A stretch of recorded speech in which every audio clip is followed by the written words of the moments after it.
Today's episode is brought to you by Merit Health. Merit Health is a telehealth platform specializing in hormone optimization and preventative medicine.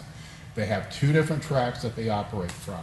The first track is a self-service track, where for myself, for the past 15 years, hell, maybe 20 years now, I've always taken care of my labs myself, and then I would take them into the doctor when I would go see my doctor to be able to discuss this.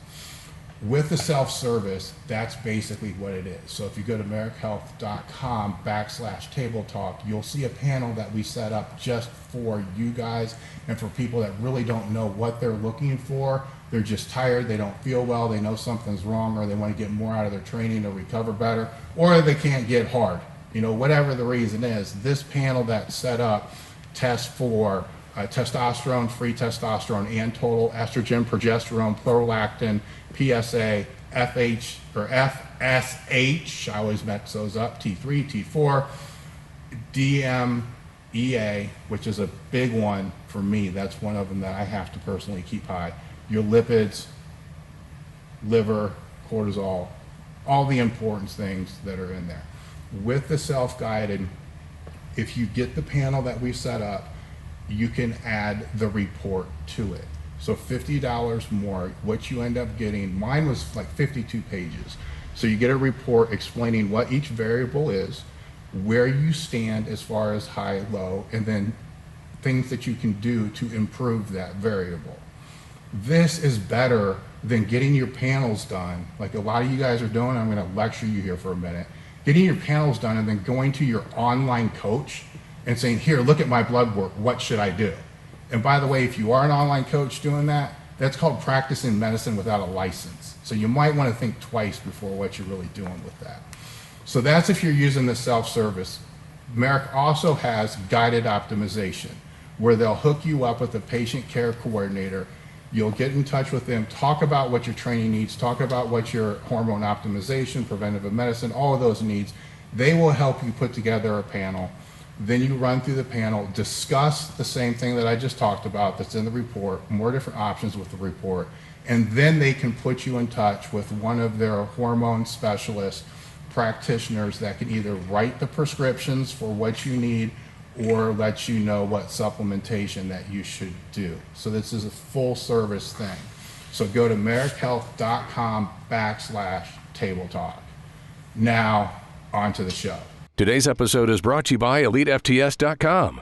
Founded in 1998 with the primary aim to live, learn, and pass on. Please help Elite FTS support this mission by smashing the like button, leaving a comment, sharing with a friend, and thinking of us for your training needs. If you can put it in a gym bag or load weights on it, Elite FTS has it. What's going on? I'm Dave Tate. We are broadcasting from the middle of the Elite FTS weight room, where the underground still thrives and you're part of the crew. It's time to sit down, keep it real, and cut the bullshit. Welcome to Table Talk.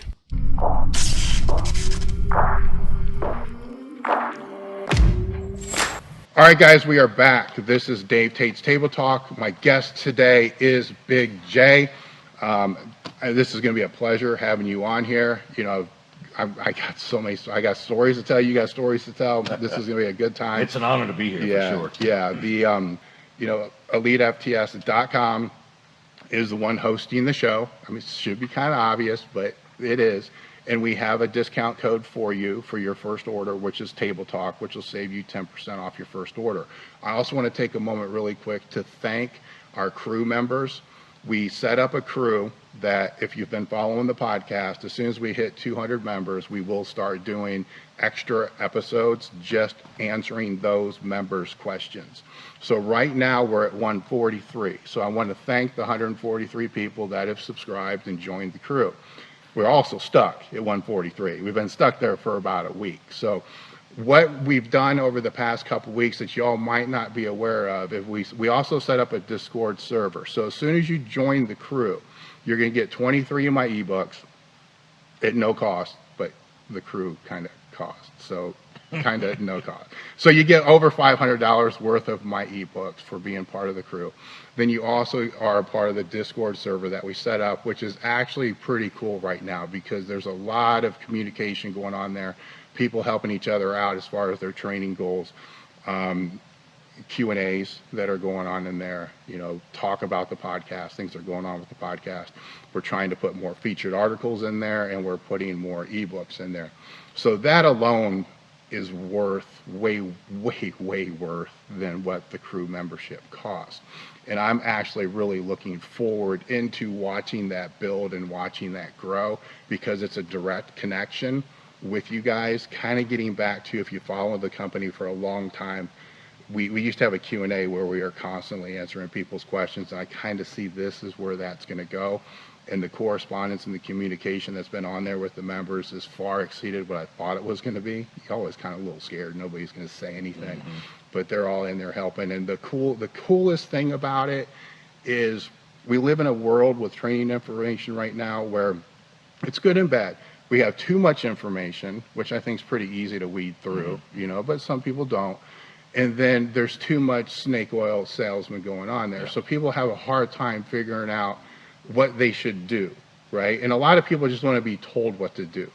And I don't agree with that. I think you can suggest what to do, and then from there they can kind of go on. And that's what's starting to happen in this Discord server. So if you guys, in the description, click the button that says join the crew, and you'll become part of that. So, join up now. So join up now. So with Big J, the reason I wanted to have him on here is it was a long time ago, probably a decade ago. Yes, sir. When you came out. Almost 10 years. Yeah, almost 10 years ago.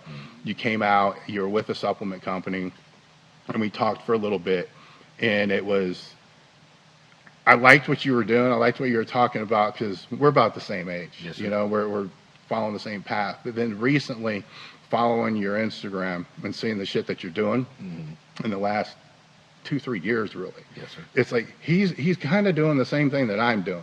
He's trying to figure out the same thing. Like, how do you still train heavy? Right. Because nobody wants to give it up as you're getting older, but not fuck ourselves up. Right.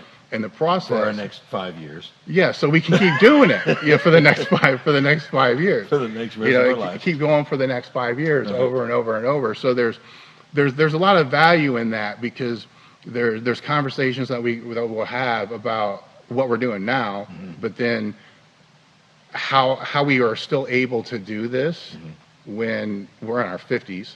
Right. So yes, we all probably did some stupid stuff when we were younger that contributed to injuries and so forth that we have. Yes, sir. And still kind of do. But we're still doing it. Right. So that's we figured something out is what we're trying to say. Yeah. So we figured something out, which we're going to talk about. Your history is through. There's so many different things we can go through here. Through the military. 10 years is far. What was it? Army E6 Staff Army. Sergeant, yes, Yeah, so Staff Sergeant for 10 years, and then you set up the FitCon in Texas. Yep, started that in mid '90s, and it's kind of a global thing now. It started, just a little background and pedigree. It was something that I wanted to bring to the gym, because obviously I was in a small town. I had gotten out of the service, and I was doing some private contracting, traveling back and forth overseas with companies. And I always wanted to, be part of a gym facility, working out at some really awesome gyms overseas with lots of pro bodybuilders and powerlifters, which is why I'm one now, because I was very influenced by those guys. And to bring more people, like we talked about last night, there was no such thing as computers or social media or internet. We were going door to door with flyers saying, hey, come look at our facility. It's only this much a month. Bring a friend. We'll give you a discount. Going to different parking lots, put it in the windshield wipers. And I thought, we should have some type of a celebration, like a fitness convention. So it was obviously a very small scale, but I would buy a bunch of barbecue, a bunch of cold beer, have a DJ out there, and we'd just bench press a shit ton of weight and have fun and get drunk. And that was what it was designed to do. And it just kept growing exponentially. One year it was 10 people, then 50, then 100, then 300, then 1,000, and then people started telling me that I needed to make it a little bit bigger. Well, then when social media came around, it was easy to point the camera and talk to it, and people from not just your city or your county came out, but from different states. And then by about year 7, we had people come in from different countries, and then other people were starting to want to have it in other countries as well. So to this day, you see, it's global. It's a great thing.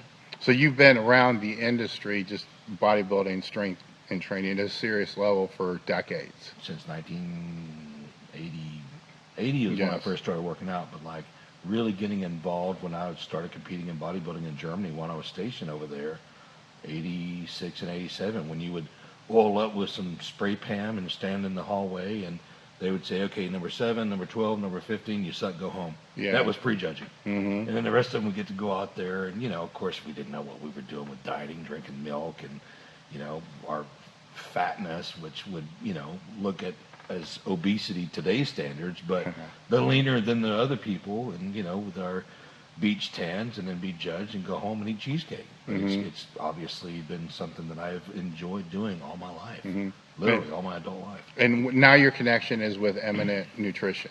Yes. Yes. The company that has supplements, and we're global at this point as well. I had a line myself 5 years ago and did really well with it, and now I've joined up and merged with Eminent, and we're doing the same thing, providing good stuff.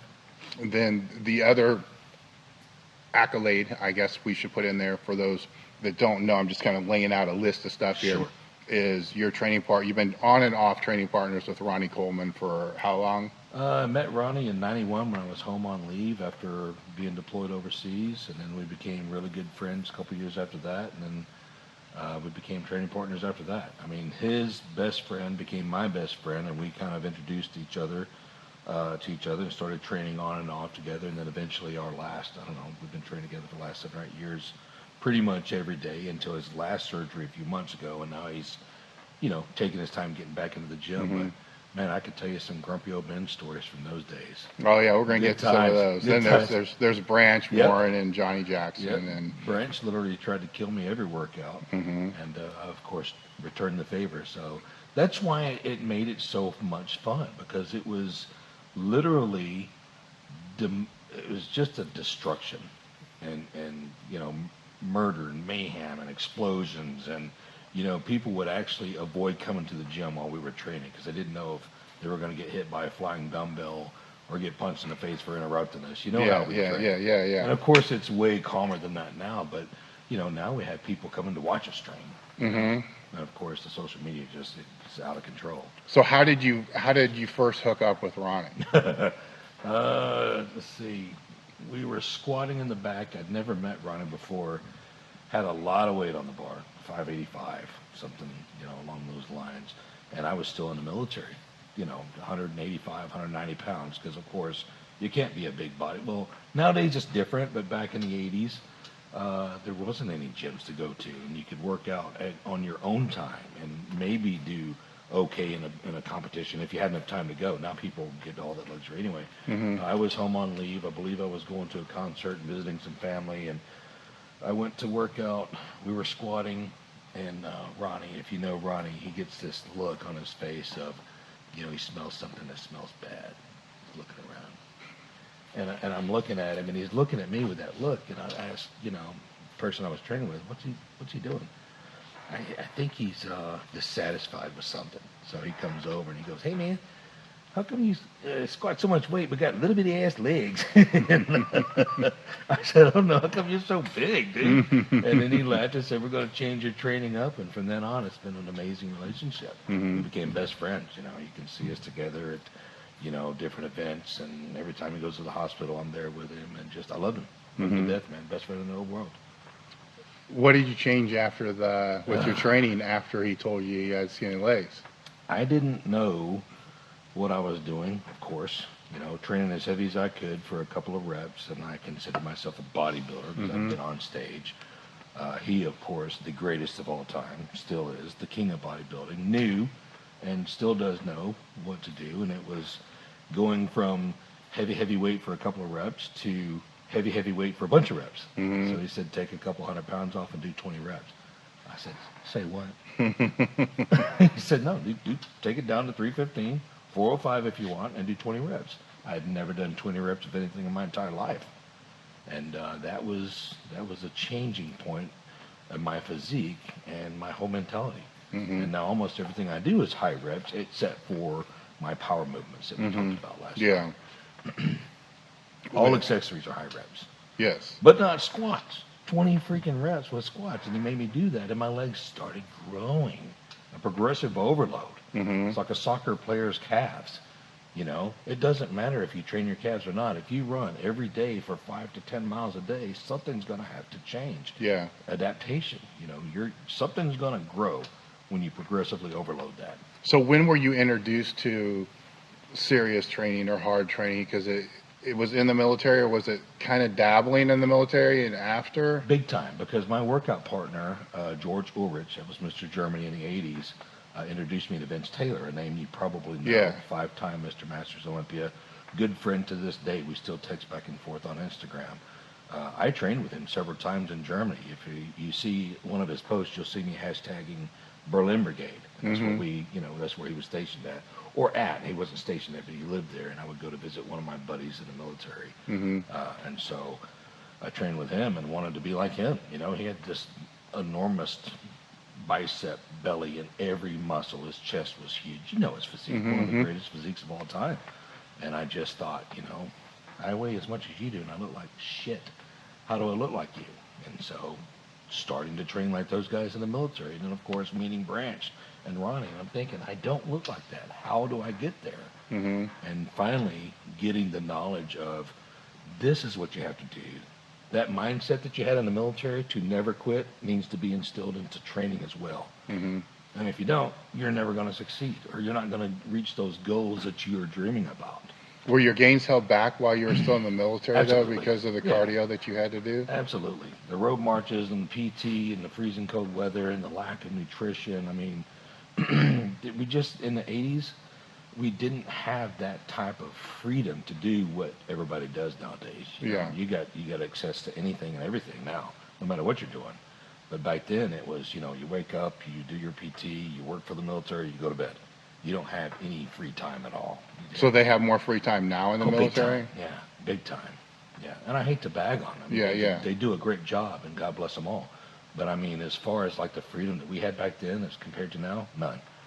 Was this part of the reason why you went out? Or no, I was injured. I did want to do a full 20, but I was involved in an accident overseas. I broke a bunch of bones. I was hospitalized. I was actually paralyzed, told I'd never walk again. And then for a couple of days, I told myself and the doctors and the man upstairs, hey, it's not time for me to be here. I'm going to walk. And that's a little accident? It was, I got run over by Humvee. Yeah, that's a little accident. Well, there's worse out there, I'm saying. But it was in my mind, and of course the blessings and, you know, science and everything, that it allowed me to stay positive when I could have gone down a dark and deep hole and never come back, like a lot of people do, especially going over there and seeing some of the things that everybody sees. It was just more of a, I'm not done yet. You know, I've just now started working out. Why am I going to be detained at this point? And literally 3 or 4 days later, I was moving my toes and then my feet and my legs, and I walked out of there. I told myself, I'm walking out of here. I'm not going to be wheeled out of here. And then a year later, I was competing in a strongman event there in Germany. And so the rest is history. So then what after, so I'm just, if we're following your path, so it's through the military, you come out, you're doing the strongman. What was your path after coming out of the military? So after that era, there's always a downsize in the military. So they offer people to get out early with types of retirement plans. Yeah. And so they said, hey, you've been injured. We're going to offer you an early retirement. It's not much, but, you know, we'll take care of you on a certain level. And I said, yeah, here, I'm ready to go. And so when I got out, I pursued other government jobs, which I succeeded very well at, but I also wanted to have my gym. And that's when I opened up my gym, and I was doing my contracting thing back and forth with other companies. And the pursuit of the bodybuilding and the powerlifting got very, very strong. And I had the time on the side. Even if I was deployed overseas at this point, they had gyms out in the desert. They had gyms in the jungles. They had gyms in other countries. So I was like, hey, I'm taking a break, buddy. You know, y'all do y'all's thing, and I'll be back in an hour and a half. Okay, boss, no problem. So those were contract things. So it wasn't all the time. It was here and there. Yes, sir. Okay. And then when did the law enforcement come in? I almost can't talk about it because I got in trouble. But I did go to the academy, and there was some altercations that occurred, and then that's why I had to go to contracting, because I just didn't do very well in that field. All right. And then through that, when At what point in time did you find Metroflex? Before then, while I was still in the military. Yeah. So I didn't get out of the military until 94. 91, I was home visiting, and then I ran into Mark, Ronnie's workout partner and best friend at the time. We were at a ZZ Top concert, and I was wearing a plaid NPC activewear, remember, back in the 90s? Yeah. Plaid on one side, blue jean on the other, cut off sleeve with the ruffles. And I was at the, urinal, and I heard, "Hey, I'm going to kick your ass for wearing that shirt, punk." And I'm thinking it's somebody talking to me. And I turned around, and this big 290-pound vascular gorilla was staring at me. And I said, "Hey, okay, you want me to take it off? Can I finish going to the..." "Oh, I'm just fucking with you inside." Yeah. I'm just messing around with you. It's cool, man. Here's my card. You should come work out at Metroflex. I said, "Metro who?" I didn't even know about it. Yeah. And, Brian had opened in 87, which was a couple years before that. And so I did, and that's when I fell in love with true, actual, hardcore, insane bodybuilding, which is what they produce. So when you started there at that point, so you got the first couple months, right? Mm-hmm. So you're then being exposed to training that you probably haven't seen before. Never. You're just visiting. Didn't even know about it. What are some of the things that you remember from that time? Seeing like, wow, I never thought about that, or man, I was doing this wrong, and what were some of those key things that just stood out like that? Well, first off, the magazines in the 80s and 90s that you remember reading do not tell you everything. As a matter of fact, it's almost like the media. They'll tell you what will make you want to buy that magazine. Yeah. So I'm looking at, I don't know, Arnold and Louis and, Robbie Robinson and all the amazing, competitors, 83, the people that were winning the Lee Haneys that were winning at that time.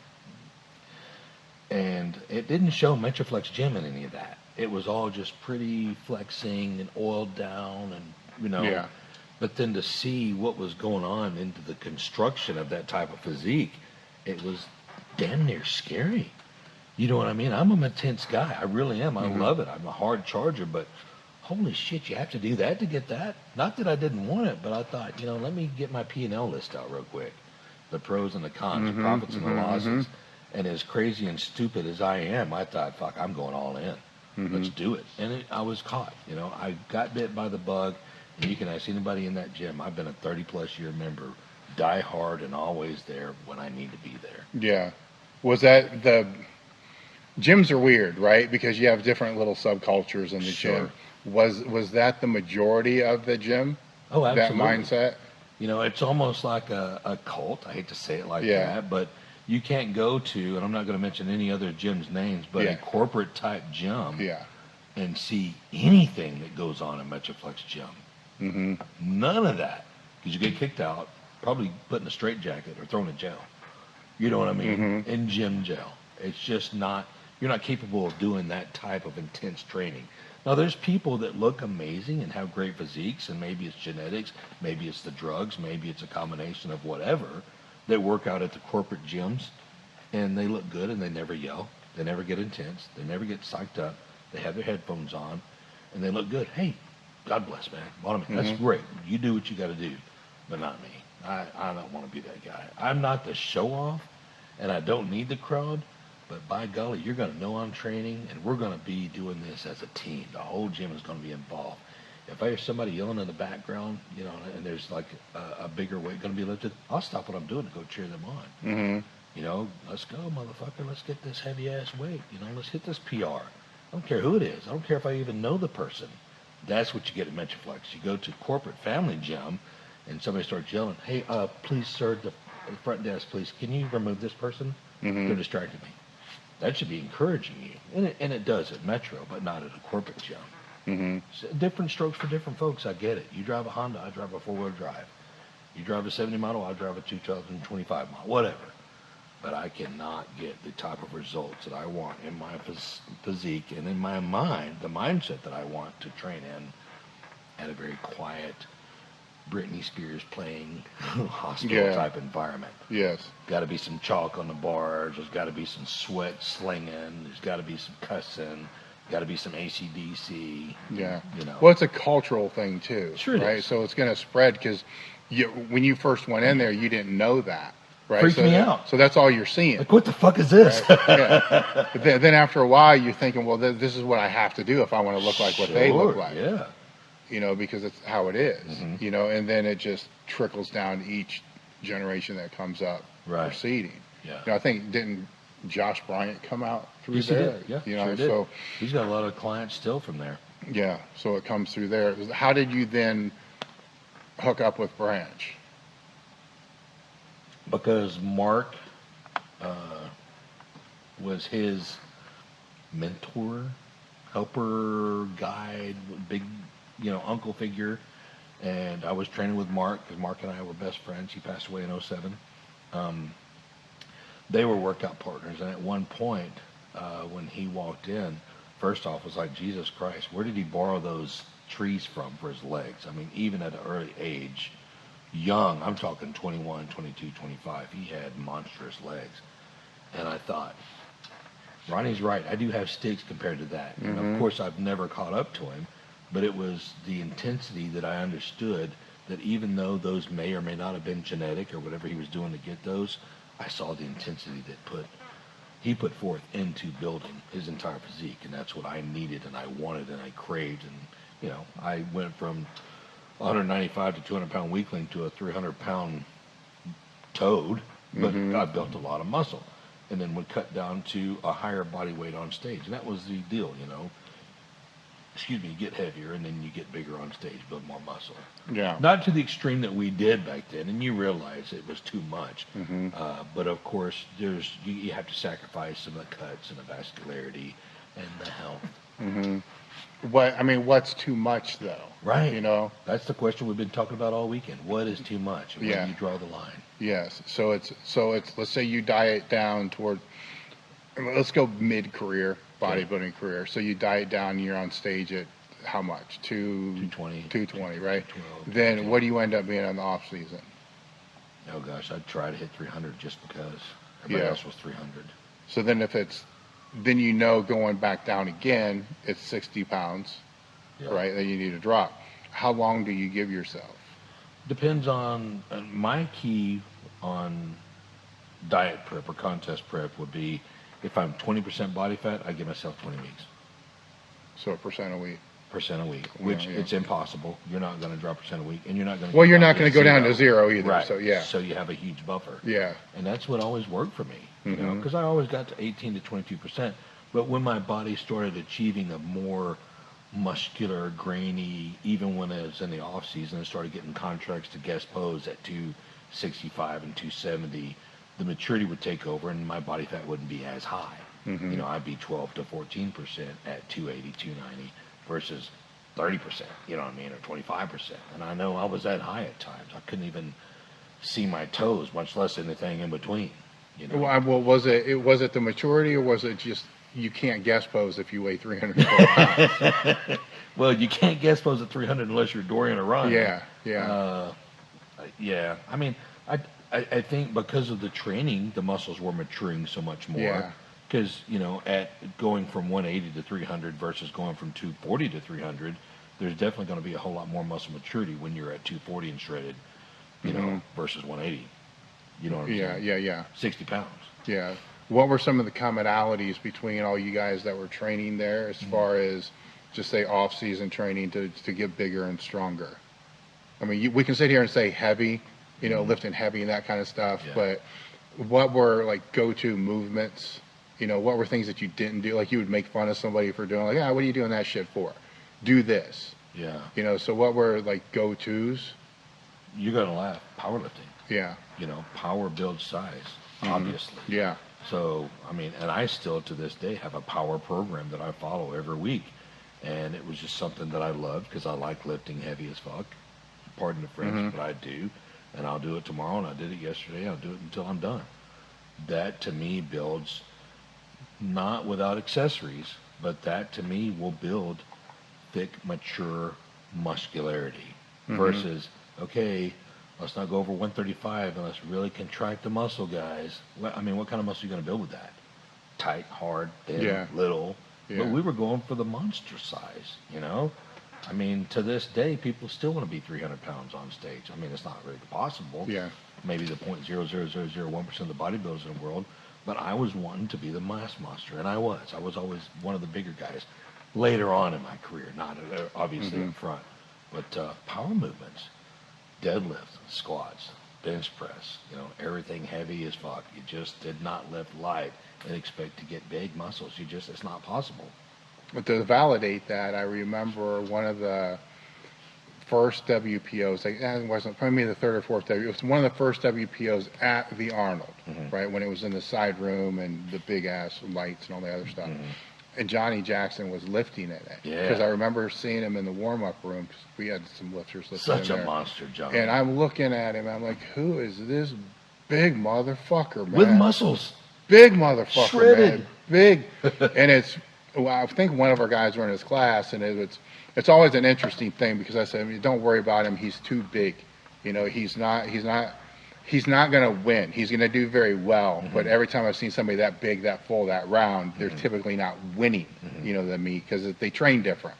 They're just, they don't peak the same way that it's a bodybuilder doing power lifts. But big motherfucker, man. And then I find out and his later, traps go up to the top of his oh head. my God. Never seen traps like that. And I didn't know he wasn't even a bodybuilder at the time. And I think like either that year or he turned pro. Yeah. Because he wasn't this was before turning pro. Because I'm looking at him thinking, this dude's in the wrong sport. he should be competing like over those in the guys events. Back here. He shouldn't be in here, but big as hell and still strong though. Solid pull too. Yes. Solid pull in the eights. Big time. So now with that, as you guys all got older, which movements had to come out?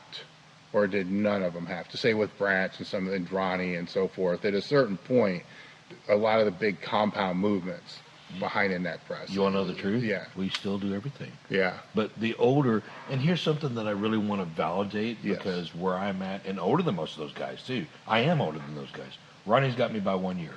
But everybody else I'm older than, except for Brian. Brian's like the grandpa, and Brian still deadlifts. He just pulled 500 the other day. I can't wait to be that strong, hopefully, when I get to that age. When people say age is just a number, bullshit. It's wear, it's tear, it's knowledge. There's a lot of things you got to be careful for. Your heart especially. The joints do get wore out. But I started implementing joint and tendon training with oscillation and kinetic training. And I went from painful 225 on bench to a solid fluid back into the 400s on bench. Squats. You saw me push 750 the other day. I couldn't squat 315 without crying with the knee pain and joint pain, but because of implementing that type of kinetic and oscillation training, those joints or the mortar in between the bricks that are getting flaky have got some moisturization now. They're starting to build back up. So you're only as strong as your weakest link, obviously. Muscles are never going to fail you if they're hydrated.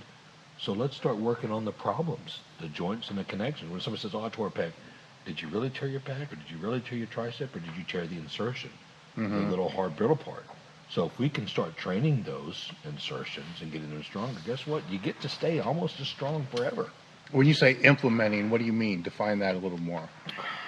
Higher reps, lower reps, static holds. I do all that. I mean, there's nothing that I don't include. I mean, I learned a lot from you last night. Thank goodness. I mean, I came in here with an open mind, and I wanted you to teach me, and I learned a whole new setup that I'm going to implement into my training. But when I say implementing, I've never done kinetic training until 5 years ago, 4 years ago. Never, ever.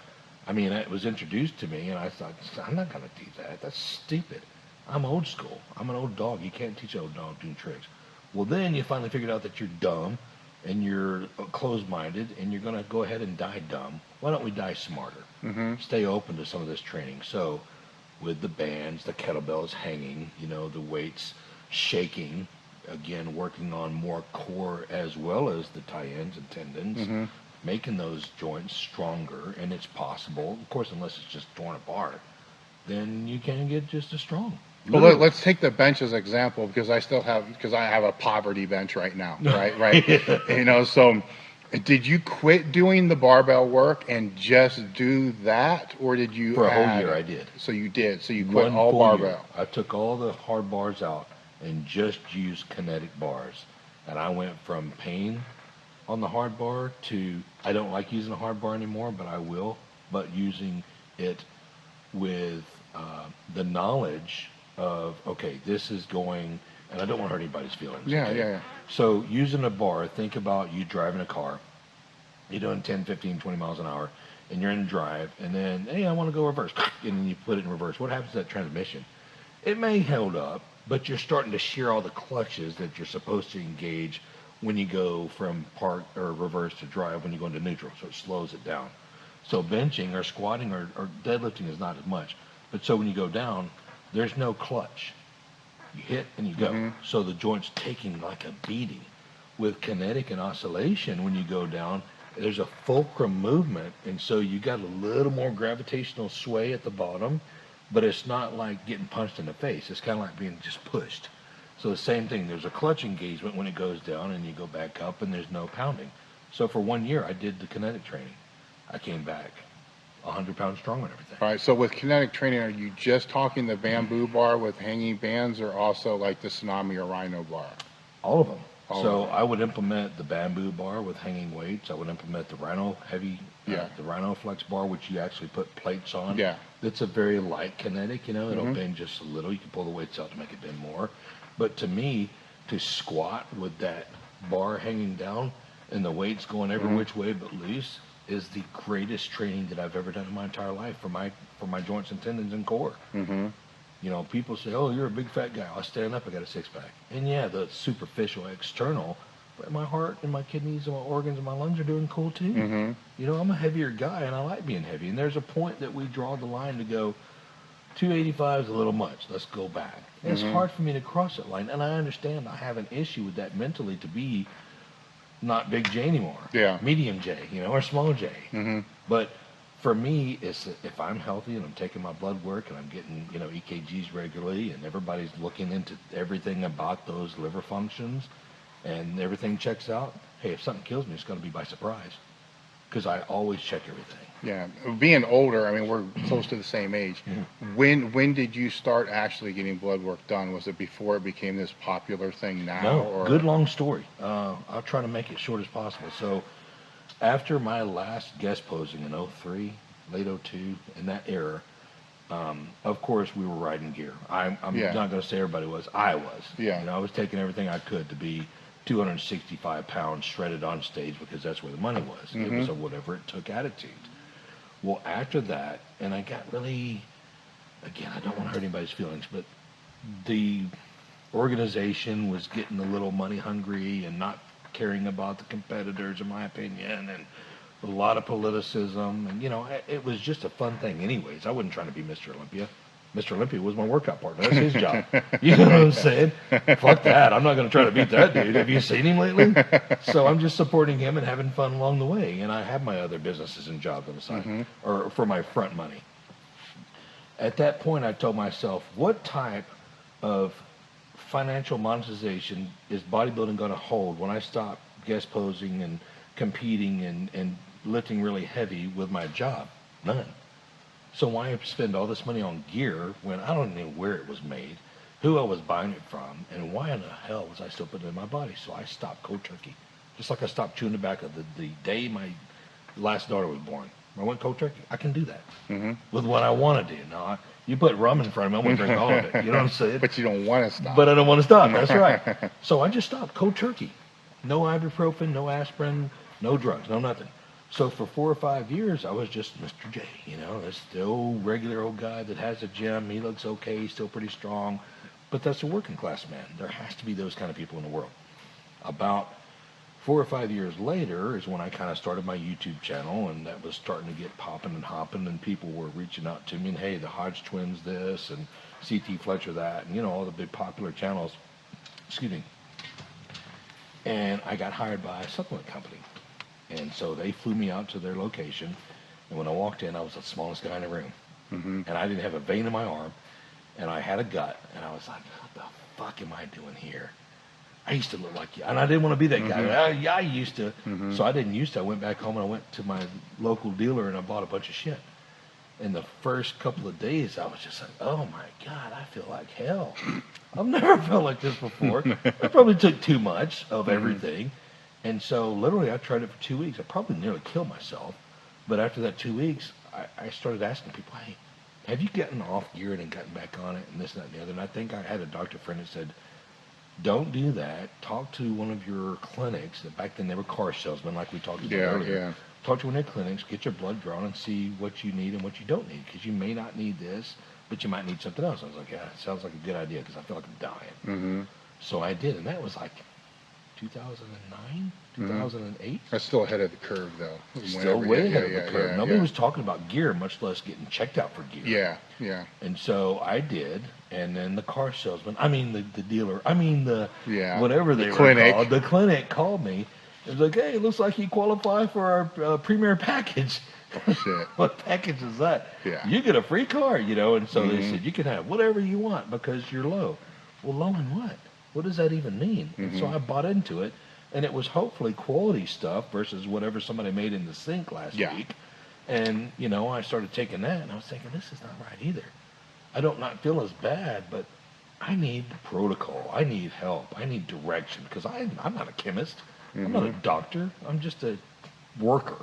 And so I finally ran into, I don't even know the guy's name, but he was actually a doctor. I'm not going to mention his name. But he said, look, let me take your blood. Let me tell you what your blood work says. And then let me tell you what I recommend. Because he, too, is a bodybuilder. Best I felt all my life. And since then, obviously, it helped the recovery. And I wasn't like, trying to get back on stage. I didn't have any desire to. There wasn't any money for me doing that versus my job. I just got back into healthy and strong and good recovery.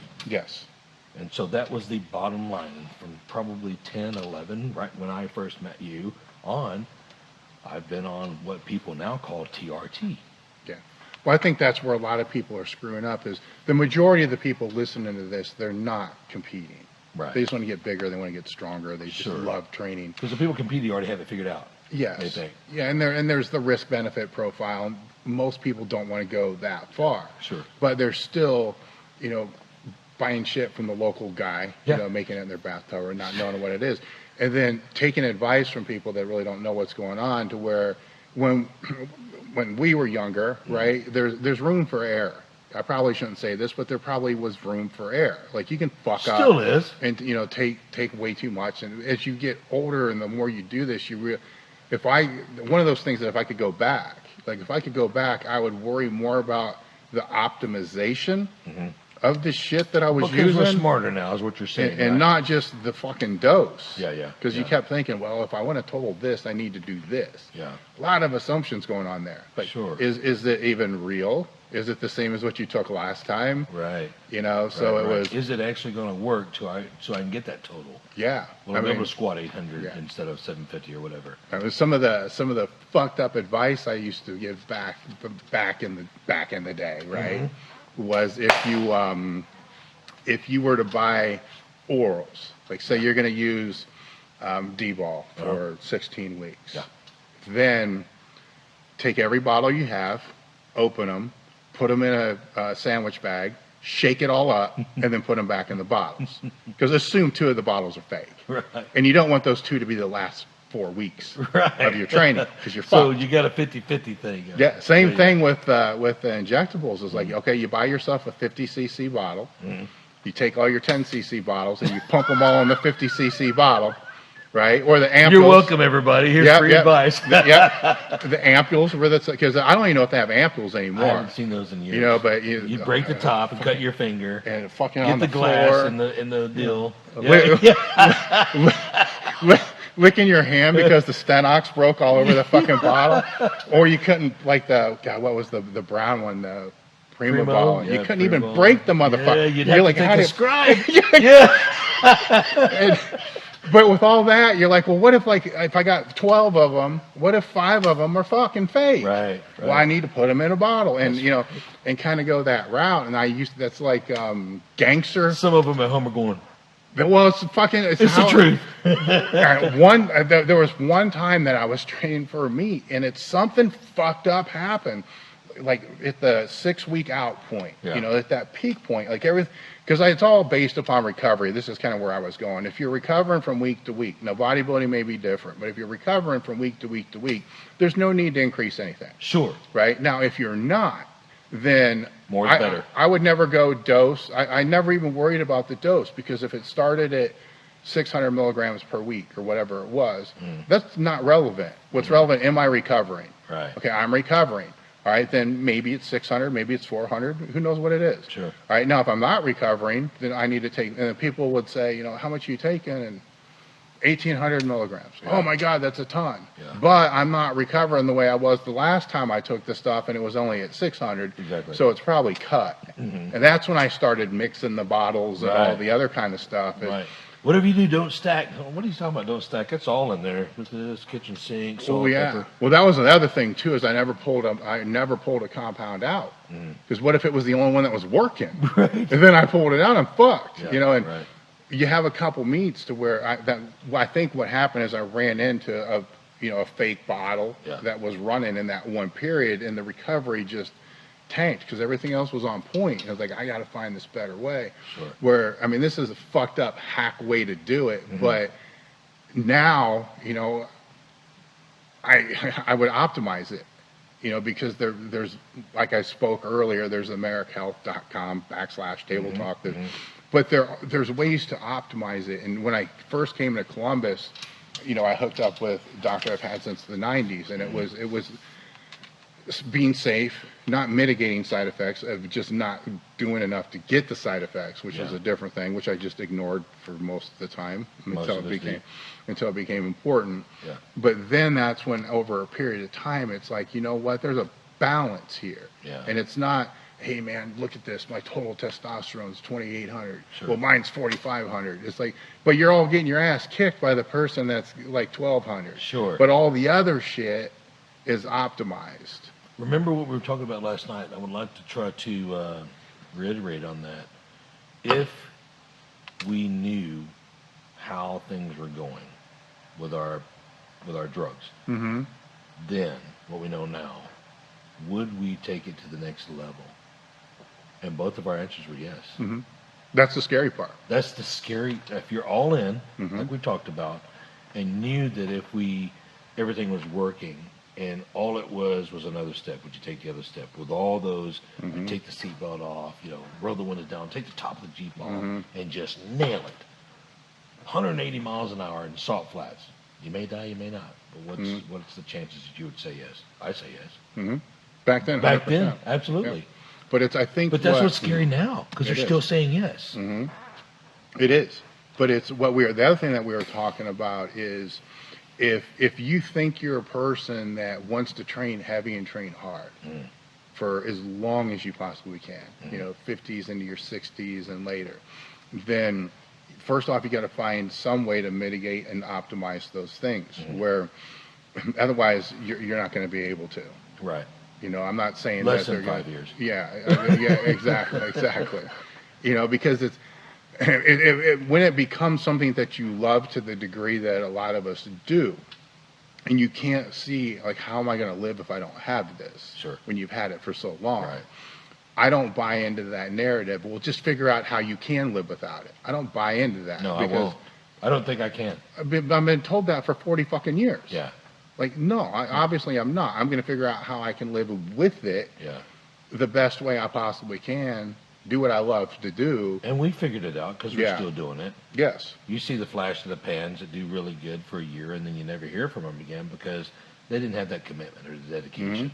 And I don't look down on those people. It's like, here's a prime example. When I go to shoot out at Terran Tacticals, and I love that dude, I love the range.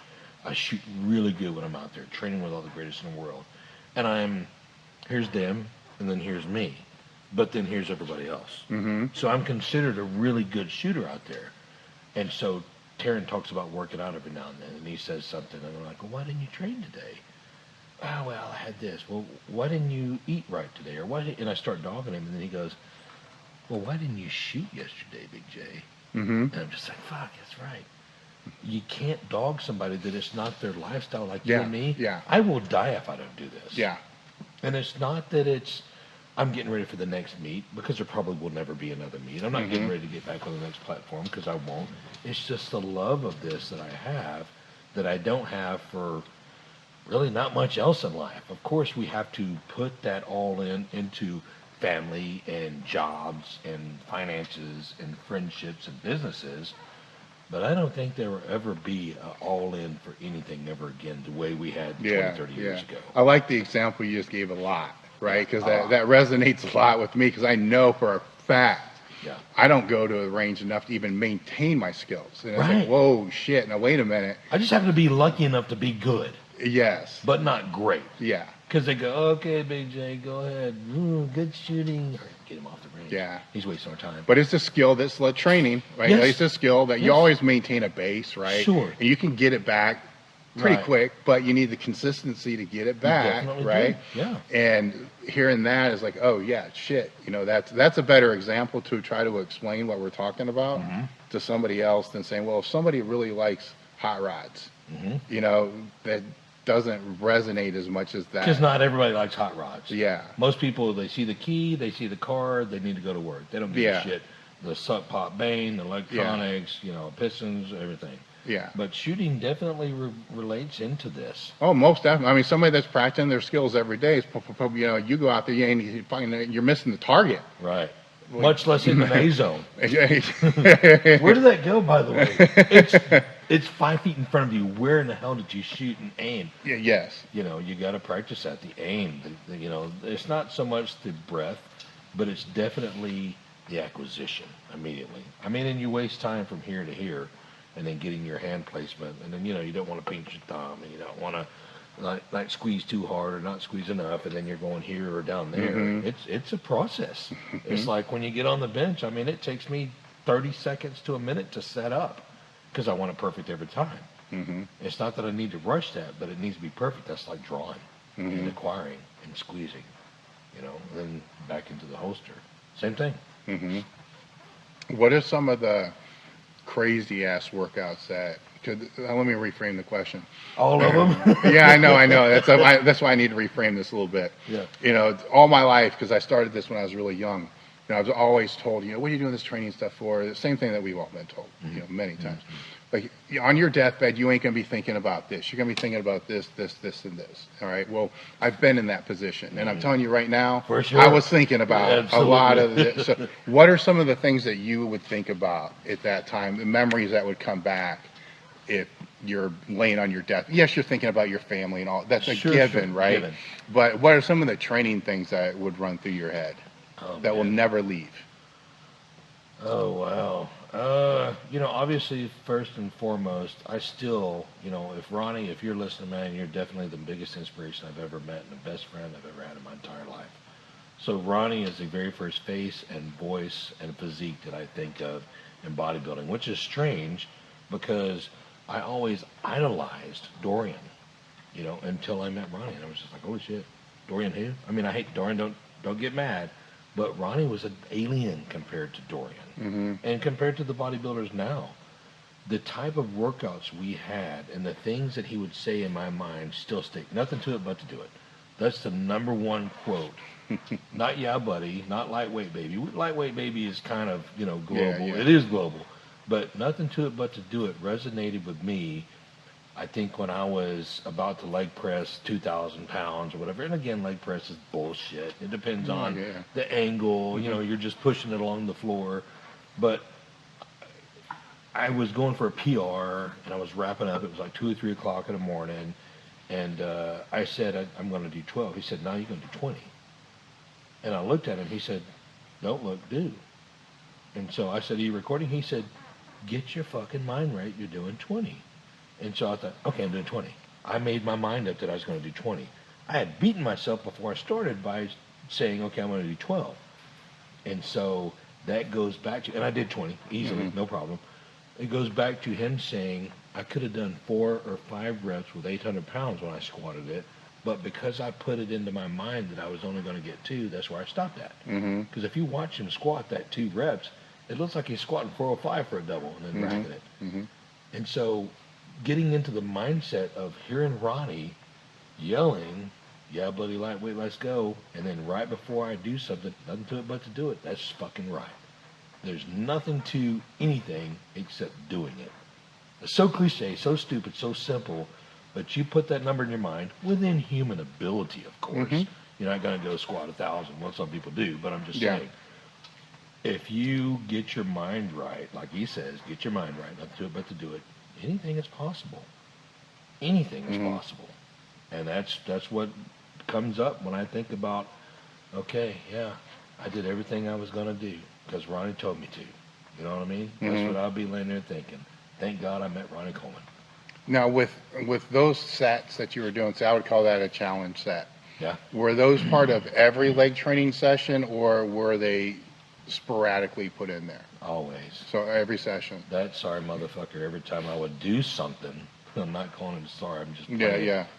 But let's say I did the 160s for 20 reps and throw them. And we'd always be so amped up, the windows would crack, we were yelling so loud. And the first thing he'd say, man, you could have done 2 more. Ronnie, I just did 20. I've only done 12 before. Yeah, but you had 2 more. And I'm thinking, okay, motherfucker, next time I'll do 22. And I would. Because he would get in my head. And I like it when he would get in my head. And he would never give me a spot. Don't work out with Ronnie because you're not going to get a spot. I'm not shitting you, dude. He won't even hand you the weight. You pick up the weight, you go sit down, and you do your set. And then when you're struggling, go keep pushing. And you drop the weight. Okay, yeah, you could have done 2 more. Or that was good. That looked heavy. That looked like a 10-ton banana is what he would say. I felt like 20 tons. Yeah. But so that encouragement was always in my head, and I loved it. Every workout.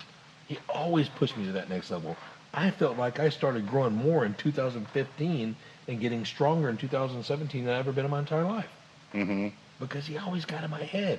I never let him get in my head when I was younger because I had other things going on. Now I'm so much more relaxed in life and happier than I've ever been.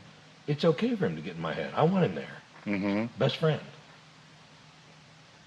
So did you push back on him the same way? Always. Or did he not need it? We talked so much shit to each other. The best shit that you could ever hear. I would mess with him so, because again, understand, he's one of the strongest bodybuilders alive. At this point, he's having to scale back, obviously. Oh, yes. With evidence, he just can't do what he does. Even with the lighter weight, I would always say, oh, you had 5 more. What are you doing? And I would yell at him, come on, 2 or 3 more. Because I knew he had it in him. And, him being the king, you usually don't challenge the greatest in the world. But we had that kind of brother love and relationship that I could push him, and he would do it, which I feel amazing about that. I love that. So if you weren't there, did he train at that same intensity all the time? Probably not. Yeah. I mean, I know that he gave it his all the time, but there will be times that I wouldn't train that hard if he wasn't there. Yeah. I'm just going to be human about it. Yeah.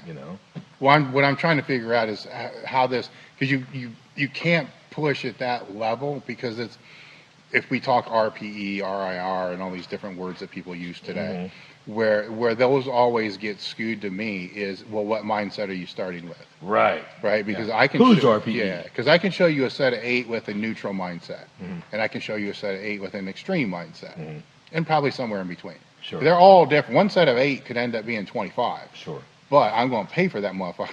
Right. In a big way. Like we did last night. Yeah. So you can't do those all the time, because it's not. just going to tear you down. Yeah. But and you gotta know. Yeah, so that was all based upon how you felt. Yeah, for sure. Yeah. 2 experienced bodybuilders, both with 40 years, one the greatest in the world, one training with all the greats in the world. Understand, when you say something, if you're up to the task, fucking accept the challenge. If you're not, just be quiet about it and don't do it. How often did the training split change, if it ever? All the time. So I don't know how much of this I should say, but we literally would train everything. I don't want to say twice a week, but let's just say we were training.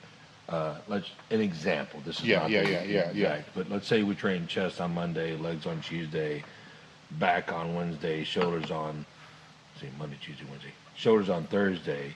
Friday we would train chest again, and then Saturday it would be legs again, and then Sunday. So we were constantly revolving the body parts, and we'd take one day off every 8 days. And it would be, one workout will be all machines, the very next workout of the same body part will be all dumbbells, the very next workout will be all barbell weight, and so forth. That way, it worked.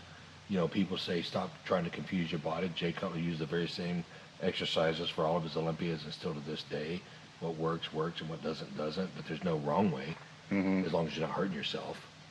You know. So it made it easier though too, because hey, look, the less chest workout we did was all machines, so this one's all dumbbell. Exactly. Then the next one's all free weight. And we may throw the same couple of exercises in every chest workout. Yeah. But the core of it, the baseline, will be either based on dumbbells, barbells, or machines. And that made it fun too. I can't wait to get the machines. Going to use more weight. It's safer.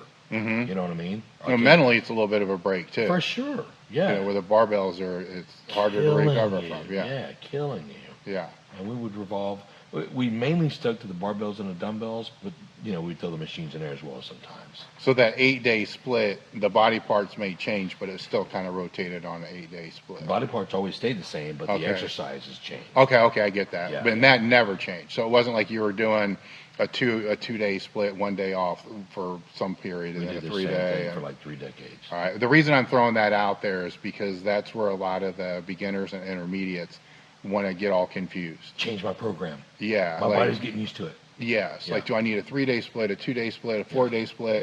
Yeah. And they're always trying to change all that shit. And the more I talk to people, the more you find they did the same split for fucking 30 years. Yeah, right. Exactly. And a lot of it's work related, job related. It's just legs work better on this day. So we're doing it on this day. Now, I'm going to go in and implement this and say, I'm going to interrupt you. I'm sorry. Yeah.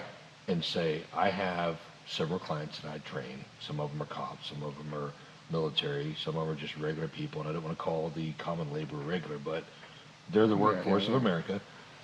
I do change their program every 8 weeks to keep them interested, and to give them a different angle, especially if they're new. And it's good to start watching their physiques grow and get stronger and start to capitalize and hone in more on, okay, this is working. You didn't see anything from that, and then that's the beauty of a personal training program that's not cookie cut from the internet or what somebody wrote in yesterday's article. Yeah. It's good to follow those, but then is it working or not? And it could work, but then again, like I say, nothing is wrong as long as it's not hurting you. But if it's not helping you, then you need to change it. Yeah. I mean, you make a good point there too that I kind of overlooked, is when you guys got into the flow of really doing that, you already kind of mastered the art of what I would call auto regulation. Okay. Like, like after a couple sets, this exercise, we ain't going super crazy on this. Sure. It just ain't happening. We're going to do it on the next one. Right. So you kind of already figured out when to throttle, when to rest, and do all that kind of stuff. Sure. You're not going to throw a stack and 4 or 5 45s and a lying hamstring curl because you're going to rip a hamstring up to your lats. Yes. Just because it feels hard, you're not going to find a way to double up. Right. Well, you might, but you might try and then be like, okay, look, no, we're just going to do higher reps today. Yeah. This just isn't there, which those group that you're talking about, they haven't figured that out yet. Hell, I'm not even sure that they know how to contract a muscle. Right.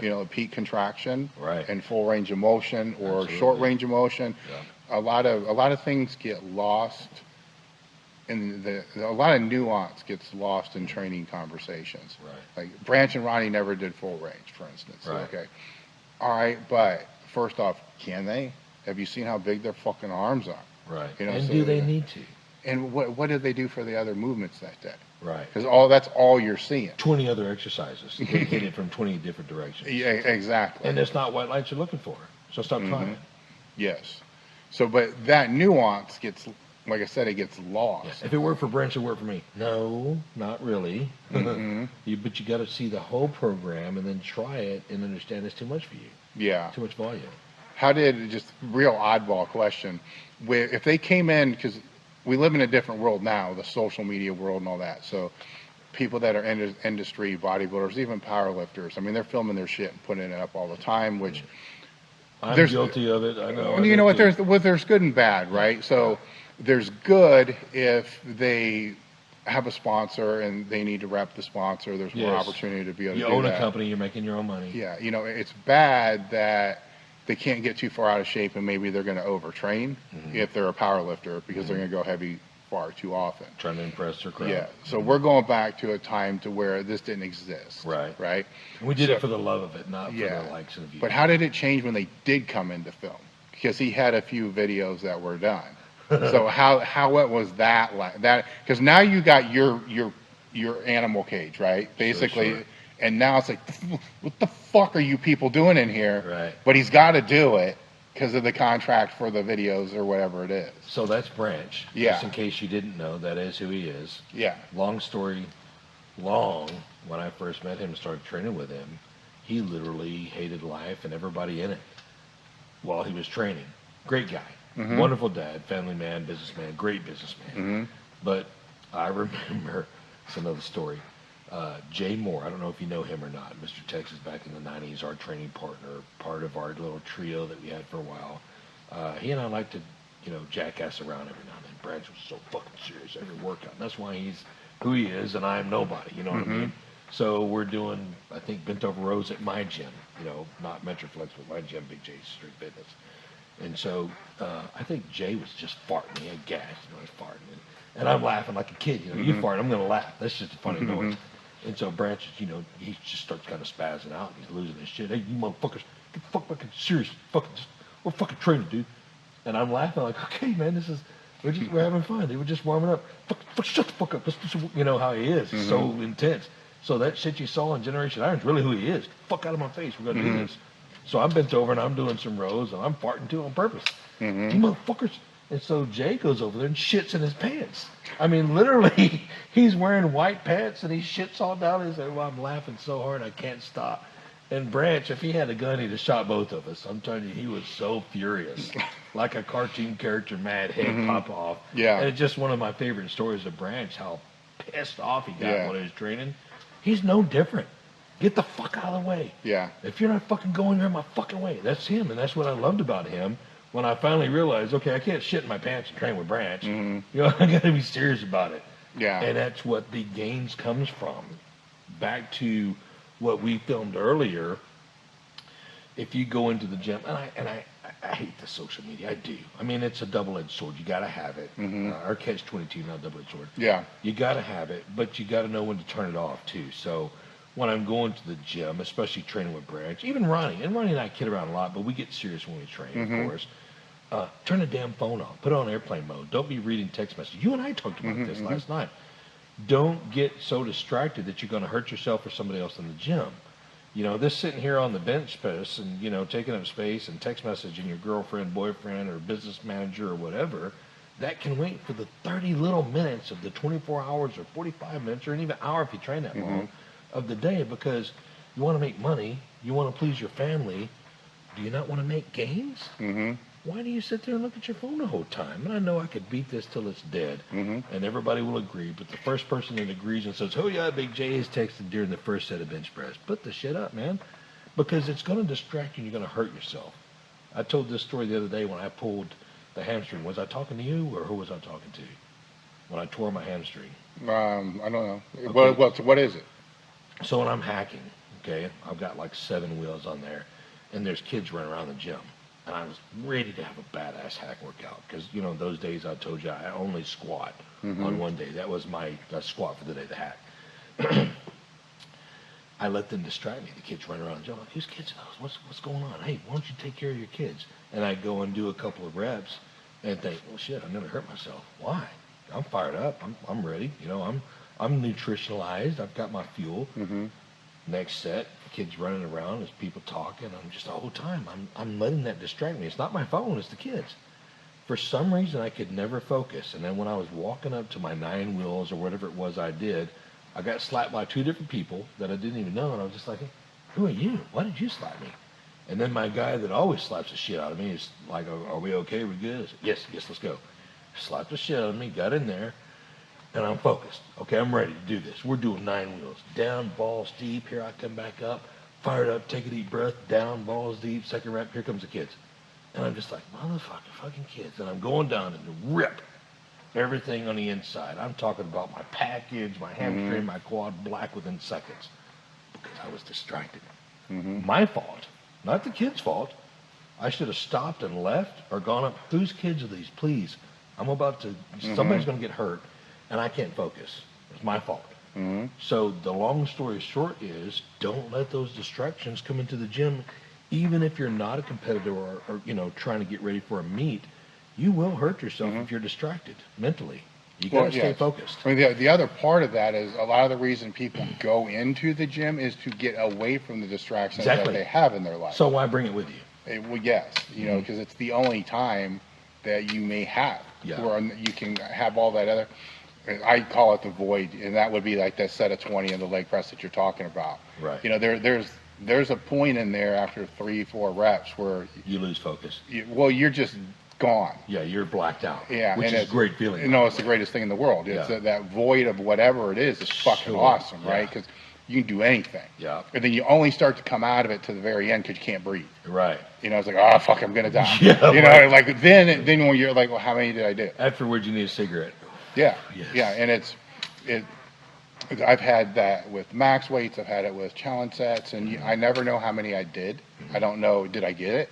It's just this like we did last night. The numbers that we performed.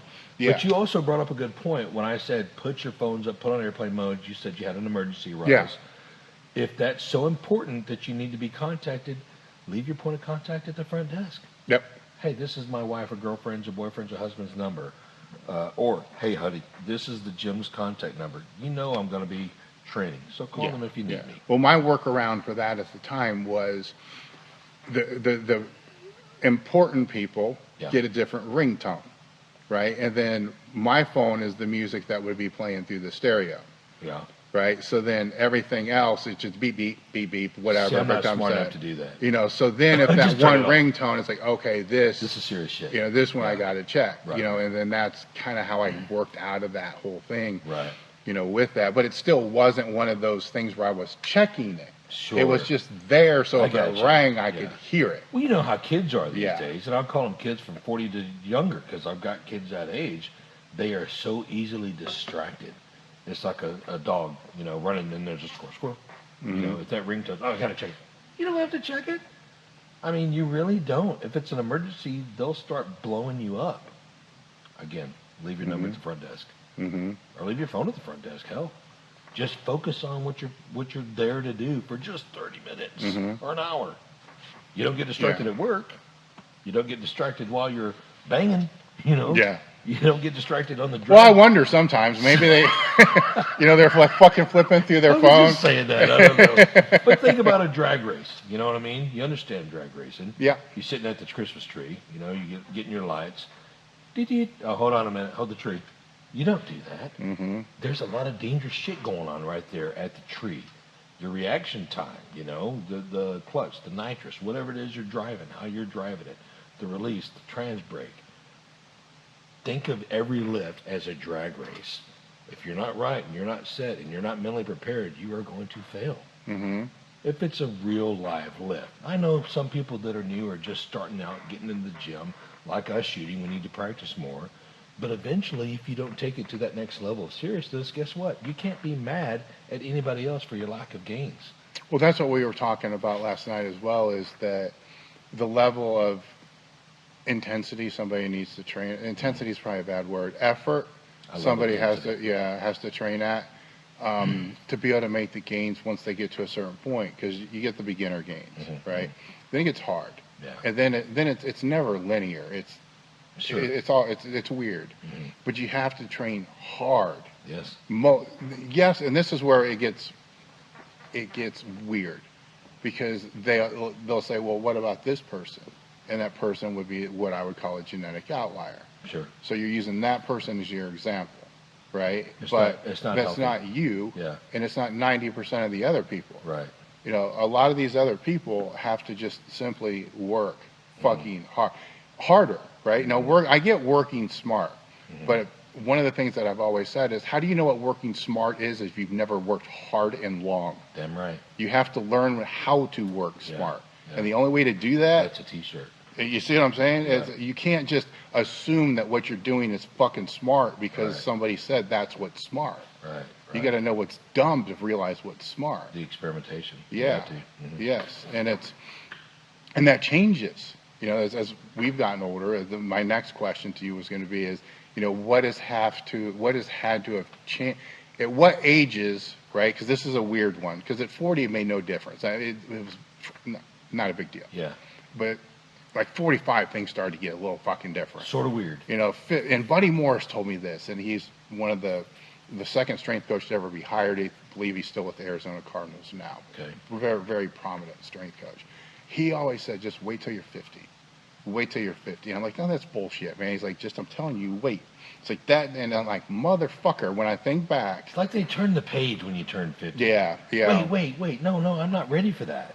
Yeah. Because everything just starts happening. It's not mental. Yeah. It's, again, like I said last night, just think of yourself as a 1965, 7, 8, 9, whatever year you were born vehicle. Okay, now you guys are following me. If you're a 1960-something car or 70 or 80, would you try to hook it up to the heaviest trailer, get on the fastest highway, and drive the farthest amount without worrying about checking the oil, the tire pressure, greasing, the U-joints, and making sure that the front end and the brakes are going to work? No. It's hard to trust that. So you have to provide maintenance and perform maintenance, preventive maintenance. Take longer, crank it up, let it warm up before you put it in drive. Start out nice and slow. Those are warm-ups that you have to do to your physique. Same thing as a car. So take your time when you get older. You know this. Yeah. These kids that are, built in the 90s and the 2000s, they don't know shit about it yet. They put the 225 on the bar, they crank it, they mash it to the floor, put it in gear and gone. And the car will last for another 5 or 10 years. And then it's time to start changing the oil more frequently. It's time to start checking the transmission fluid to make sure it's not leaking. It's time to make sure that you put the tire pressure every time you drive it. These newer vehicles, you crank them and drive them. So as you've gotten older, I've spoken to some people that have to do more smaller sessions, and other people that have to do less, but harder sessions. What have you had to have changed, say, just in the past 5 years? I said last night, I started this about 10 years ago, but I really capitalized on, especially since I started kinetic and oscillation training, of dividing my training into power and accessory work on separate days. I know, all powerlifters now, especially this day, they've got the book, they've got the trainers, they got the knowledge, they got the experience, they know that they have to do accessories. You can't just bench, squat, and deadlift and go into a meet and be successful. You can, but you're cutting yourself short. So with those accessory movements, I do it on a different day too.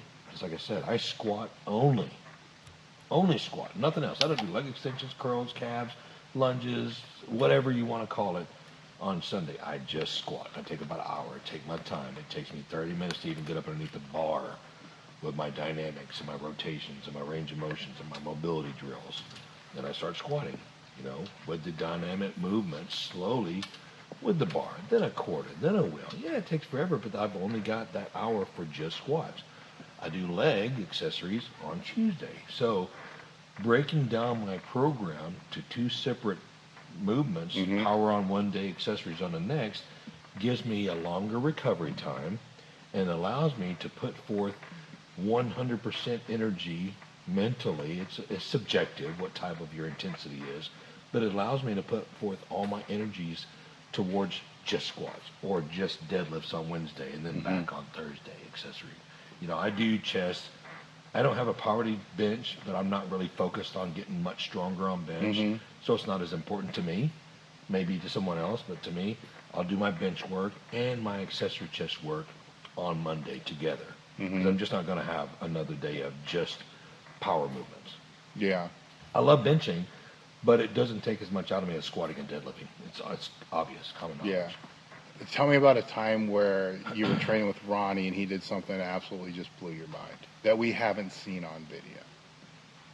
You've obviously seen the 200-pound dumbbell presses. That was just like all of a sudden he started growing and getting stronger and grabbed them and did them. Nobody had ever done that before. Brian bought those for him. There's a few people, not very many, in the world today that can do those. But again, they weren't 5% body fat and 8-time Mr. Olympia.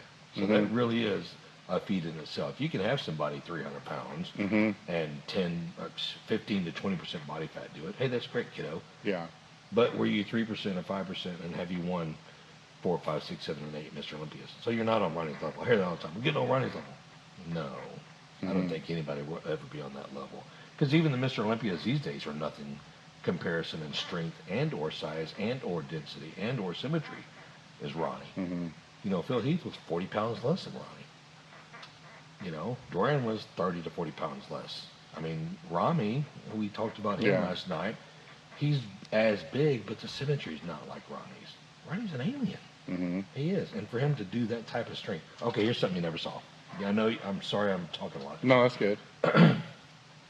You know what a Thomas inch dumbbell is? I'm sure you do. Yeah. You know, the handle's like 2 inches thick and it weighs 176 pounds. Very, very strong if you can bend over and pick that up. Mm-hmm. People train for literally months, if not years, to be able to do so. I still can't do it. Mm-hmm. And I do a lot of grip training. I guess because my hands are smaller. I don't have that fat grip. I got good monkey grip, but not fat grip. Mm-hmm. So Brian bought a Thomas inch for Ronnie. And nobody knew what that was. It's a circus dumbbell or whatever. Mm-hmm. And so he walked in and he goes, hey, I bought you something. And it was a joke. You know what I mean? Yeah. Because you're supposed to go, what the fuck? I can't pick this up. Yeah. He goes, I bought you a new dumbbell. He goes, oh, okay. Just got out of his car.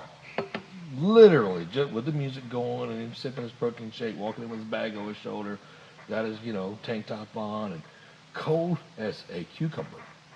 I'm sure he didn't warm up in the car. Mm-hmm. Got you something. Oh, yeah, what's that? He said, that's a Thomas inch dumbbell. Oh, okay. Bent over, picked it up, and stuck with it. You want me to put it back there? And we all, our jaws dropped. Shit you not. Like, put it back with the other dumbbell. Yes. Like it's just a fat grip And we were dumbbell. just like, fuck you, Ronnie. So he was going to walk it over there. Yeah, he was. Mm-hmm. Yeah. And we just said, put it down, please. Okay. Put it back down. Yeah. That, and then the, you know what the captains of Crush are, right? Mm-hmm. Paul Knight. He lives up here now, I think. You know who Paul Knight is? Mm-mm. One of the world record holders in grip. I mean, he's crushed every one of them multiple times. He's got all the, Durant guy. He's got all of his records, are done very well. Some type of arm wrestling. But grip is something that interests me on the side because it helps in my deadlifts, of course. Mm-hmm. And it helps you have a good, forearm size, a good handshake, too.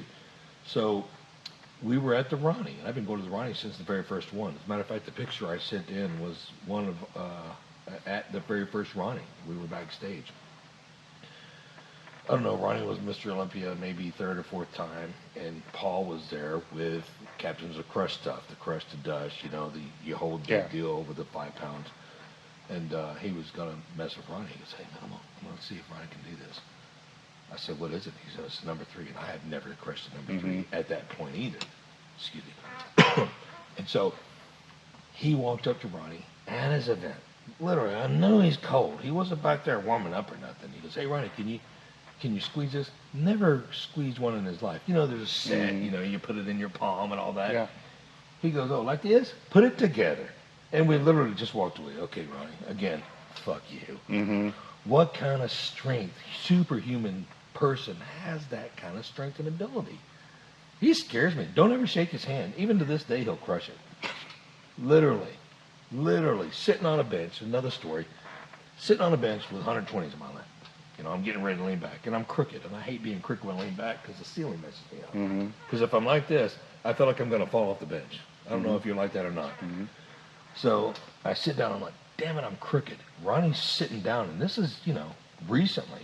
He's sitting on a bench beside me, and he grabs a bench and scoots me over with 120-pound dumbbells in each hand. And it literally throws me almost off the bench. I said, okay, Hercules, I'm good. It just, that kind of strength still to this day is astronomical. Mm-hmm. Astronomical. If he would have trained to be a powerlifter, not just bodybuilding, but had a coach, a knowledgeable coach, who knows where he'd be or had been. What are some other things that you've seen in the gym, the Metroflex, that are just where you guys look at each other like, can you just believe what we just saw? From Ronnie? From anybody. Oh, man, not really. I mean, because you got to realize I've been around the greatest in the world since the 80s, and I've been around all the greats.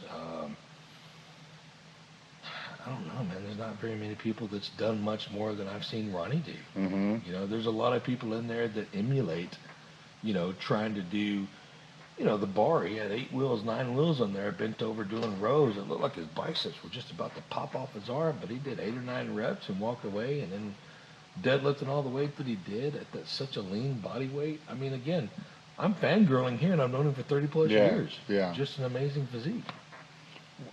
With him training now, right? Because there's two thoughts on that. But actually, there's the thought of everybody that just says, just who cares? Leave him the fuck alone. Let him train how he wants. Then there's the critics. Yes. Like, why does he keep doing this kind of shit? Because he loves it. Yes. And it's, well, what are things that they don't know? Like last night we were talking, you know, there's a genetic history. Sure. Yes. I think the movie that we were in portrayed that as the fault of all of his problems and surgeries and being crippled as he is. The weight training did nothing but provide 10 more years on his bone longevity. Because this, you know, he's got people in his family that have had surgeries like him, but have never touched a weight in their life. You know, so he was born with a bone deficiency. It's something that he doesn't care to try to put out there because he's comfortable with who he is. And at a younger age. At a very younger age. You know, because what would you tell me? Before they were 30. Before they were 30. Yeah, he was almost 40 before he started having all those surgeries. So, I mean, most of the doctors would say, you know, he created a better bone density because of the problems that type of training. And if it works for somebody with a problem, it obviously is going to work for us. You know what I'm saying? And again, I do this all the time. I'll say, as long as you're not hurting yourself, you're helping yourself. That goes a long, long, long way in training. You may be spinning your wheels, but you're not going backwards. At least you got the gasoline to spin the wheels. Well, the question would be, how do you know if you're not hurting yourself? You don't wake up dead, I guess. I don't know. I mean, shit, think about it. If you can wake up and you can make your own coffee and get in the car and drive to work, you definitely didn't hurt yourself too bad. Yeah. You know, I mean, we've injured ourselves to near death and crippling to where we can't walk for a while. But, I mean, you got to be willing to get sore, you know. It's not that you have to be sore every workout, but, you know, if you're not progressing in size and strength and soreness, then I guess you are kind of spinning your wheels. But if that's all you want as a guy that sits behind the computer and it doesn't have anything to do with your functionality as a human being, then that's cool. You know, I'm not out there playing tennis. I give a shit about tennis or golf or any other sport. But I'll go out there and have fun. I'm not going to try to really hard at doing it because it doesn't have anything to do with my functionality. Yeah, you spoke earlier about having online clients or clients that you have. What are nothing online? I'm sorry. Okay, clients don't that you have. advertise Okay, that. I got that. So just clients that you're helping, or just One-on-one. people that you're helping one-on-one. What do you see the biggest pitfalls of the intermediates today that would come to you? So just basically just intermediate lifters, I'm assuming. You're not bringing in complete total beginners. You know? I think and I don't want to call it ignorance or the misconception, but what they've seen versus what they expect versus what they have to do to get there. You know, they see it on TV or online. Nobody watches TV anymore. But, you know, they see bodybuilding shows. Oh, I could do that. And then the first couple of weeks, it's like, wow, you really have to do it this hard? Just like I said when I started. Yeah. You know, there's a big misconception on what's possible versus what has to go into it. You know, it takes time. Yes. It took me years to be where I'm at. It took you years to be where you're at. It's not overnight. You know, and this bullshit motivation, whatever. It's a lifestyle. It's not motivation. It's not dedication. It's a lifestyle. It's a love. Yeah. If you don't love it, then you're not going to exceed at it. You're just going to be another bench warmer. Yeah. Yeah. How do you know if there's another thing I've said for years is, how do you know if you have good genetics or not if you haven't put in at least 5 or 10 years? Sure. Right, you know, you think that you're just going to start doing this, and 2 years later you're going to be at a pro level, you're going to be breaking all-time world records. Unfortunately, that happens. Some, now. very, very, very, very rare, right? But even with a lot of those, they have a training background through a different sport, right? You know, that's built somewhat of a base that parlays over, that carries over into that. But you know, it's people will assume they just have shitty genetics, but yet haven't worked enough to be able to even find if that's true or not true. That should be common knowledge, but it's not. Yeah. You know, when somebody says, oh, that guy's gifted. Well, he's trained for 15 years. Let's show you some pictures of him 15 years ago. Yeah. I mean, look at Dexter Jackson, Kai Green, Dorian Yates. Even, you know, I mean, Ronnie, he looked like he was born from a Greek goddess, obviously. But there are some body parts that he had to work really hard to bring up. You know, he wasn't born with 33-inch quads. He was born with 30-inch biceps, though. I can almost guarantee you that. He had huge bars. Yeah. But as far as everything else goes, he worked hard for that. And everything else that goes into that. I realize that, viewers. There's a lot of everything that goes into it. But you got to put the time in it. It's not overnight. So how do you help those that have that disconnect that are your clients understand where that gap? How do you close that gap? First and foremost, I always train one-on-one in person. I don't write programs until you've trained with me for a while. Yeah. You know, and if you can't afford it, sorry. You know, you want a Porsche and you can only afford a Volkswagen, go buy your Volkswagen. Mm-hmm. I don't need your money. But I do want you to be successful. If you start paying me, I'm vested in you. Mm-hmm. I want you to understand that you're not going to ever get an attaboy from me. Not for a while. Because I've trained with the best in the world and you don't impress me. So don't try to impress me. Get results for yourself. Mm-hmm. You'll be told accordingly how your results are. How was that, Big J? Okay, you did what you were told. Congratulations. What do you want? A fucking cookie? Mm-hmm. You know, and some of my clients are like, you really are hard on me. Well, then quit. Give a fuck. Mm-hmm. You know, and I guarantee you, if my clients are watching, yeah, that's him, all right. That's Mm-hmm. Big J. And it makes them not hard, but it makes them want to work harder. Not for me, but for themselves. They become a different person in training, and then it kind of starts playing into life and their jobs and, you know, their relationships and their families. And I love that, too. I told Sheena online the other day when she was interviewing me, I'm the happiest I've ever been in my entire life. And I attribute that to multiple things, but that also plays into every part of my life. Because I'm happy, I'm doing well. Mm-hmm. Financially, physically, spiritually, you know, everywhere. It just makes so much more sense to not get in. I'm going on another rampage, but if you're not okay with who you are, you can never be satisfied with who you're going to be. Mm-hmm. You can't be complacent on the person that you are, but you've got to accept who you are. And if you want to get better, then make the decision to move forward and take the steps to get better. If you hate your job and you keep posting, God, I can't wait to get off work. Well, number one, you're fired if you work for me. Mm-hmm. Go find another job, but do the steps that it takes to make you a happier person. If you want to be a CEO of a company, or if you want to be a travel, you know, whatever, I don't know. Mm-hmm. If you want to be something else, then there are educational steps that you need to take. You know, get a babysitter for that time so you can go to an after night class, or get online and do your classes after kids go to bed. Or if you're grown and old like us, enroll in college. Suck it up, you know. Do your online classes if you have to. Get on OJT. Go work for a concrete worker. You know, work for a roofer. If you want to do that job, then take the steps. You're never, ever, ever, ever stuck. Not in America. You know? Mm-hmm. I mean, I know there's other countries that's different. I've been to all those countries. But you have the freedom to change your life. And getting back to the initial question of these clients going, hey, I do see that there's a difference. Let's take that step to change, to be that better bench presser or deadlifter. I've got a client right now that's got the shittiest form, and he knows that I'm talking about him.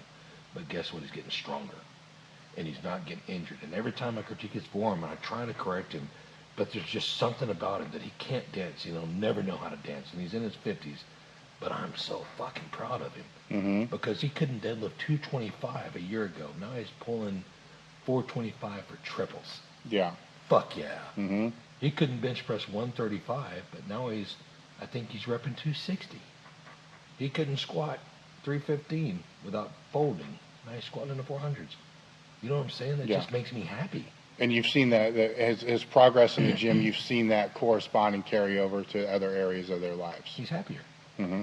He's a better, I'm not going to tell you what he does for a living, but he's better at it. And it's a very important job. He has to be better. Because if you're depressed and you're in that job, something bad is going to happen.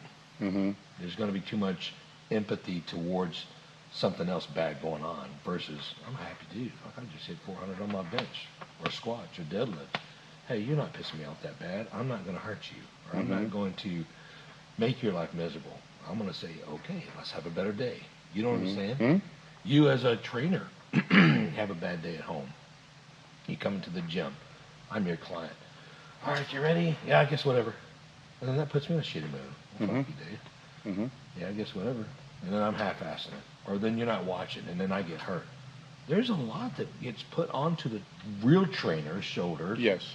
The real person that's very vested in the clients. Again, I only do one-on-one. I will not online. I will not send out programs. Not that I really want to spend an hour with you to make pennies, but I'm so interested in your investment physically Yes. to carry on mentally through your entire life. I really am that caring. Well, there's a big difference there too, though, because there's a lot of nonverbal communication that's going on through the training. Sure. That you don't have that. If it's this online thing, the online thing's basically just sending somebody a program week by week anyhow. So much money for nothing. Yes. Yeah. I would tend to agree with that. Yeah. And it's probably a better option than nothing, but by how much more than looking at a training split in Flex Magazine or a 8-week powerlifting program from Powerlifting USA 30 years ago. We could debate that, sure. Right?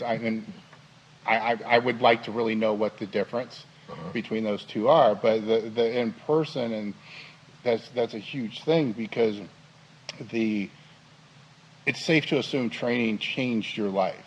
Absolutely. Right? And for a lot of us, it was a catalyst to change everything in our lives. So it's cool to hear that you're having these clients come in that it may not have been a part of their life for the first 3-4 decades. Right. But now it is, but it's having that same impact.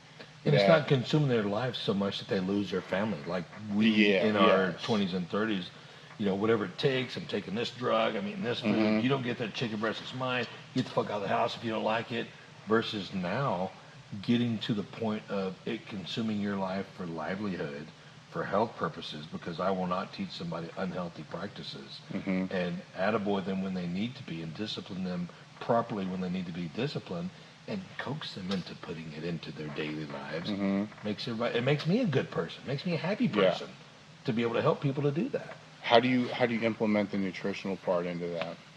You know what? It's so cliche to talk about nutrition because everybody has a cookie cutter diet. Yeah, I get it. My biggest part on nutrition is I'm not going to tell you what you're going to eat until I know how many calories you're burning, how your day is going. I get them to get an Apple Watch or a Fitbit, program it in as much as you can, tell me how many you're burning, and then we'll start talking about how much we're going to put back in. I'm not the 6 egg whites, half a cup of rice, what the fuck ever we were doing 20 years ago, because it doesn't make sense to give a 150-pound guy a 280-pound bodybuilder's diet. He won't be able to eat that much, versus, that bodybuilder may not eat that much because they're not burning any calories because they sit on their ass all day, versus the 180-pound guy burning 5,000 calories because he has a physical demanding job. Yes, and they're probably eating a typical American diet, which is just trash. Shit, that's right. So you can't just flip that into egg whites, chicken rice, or yams. Right. So you look at the calorie expenditure first, right? That's right. And then what's the next step after that? We find out if they need to be in a deficit or a surplus. Do you want to be bigger? Do you want to be stronger? Do you want to be thinner? Do you want to lose weight? Then, of course, we're going to go into a deficit if you are fat and you need to lose weight. We're going to go into a surplus if your body fat will accommodate that. Because, if you want to get bigger and stronger and you're 30%, you don't need to be on a bulk. I'm sorry. Yeah. But if you're 12 to 15% body fat and you want to get bigger and stronger, hey, let's go. Let's kick it up to 18. Let's kick it up to 20. Let's make sure your cardio's intact. Make sure your heart health is fine. Do some blood work, especially if you want to get on some gear. And let's just make sure you're healthy.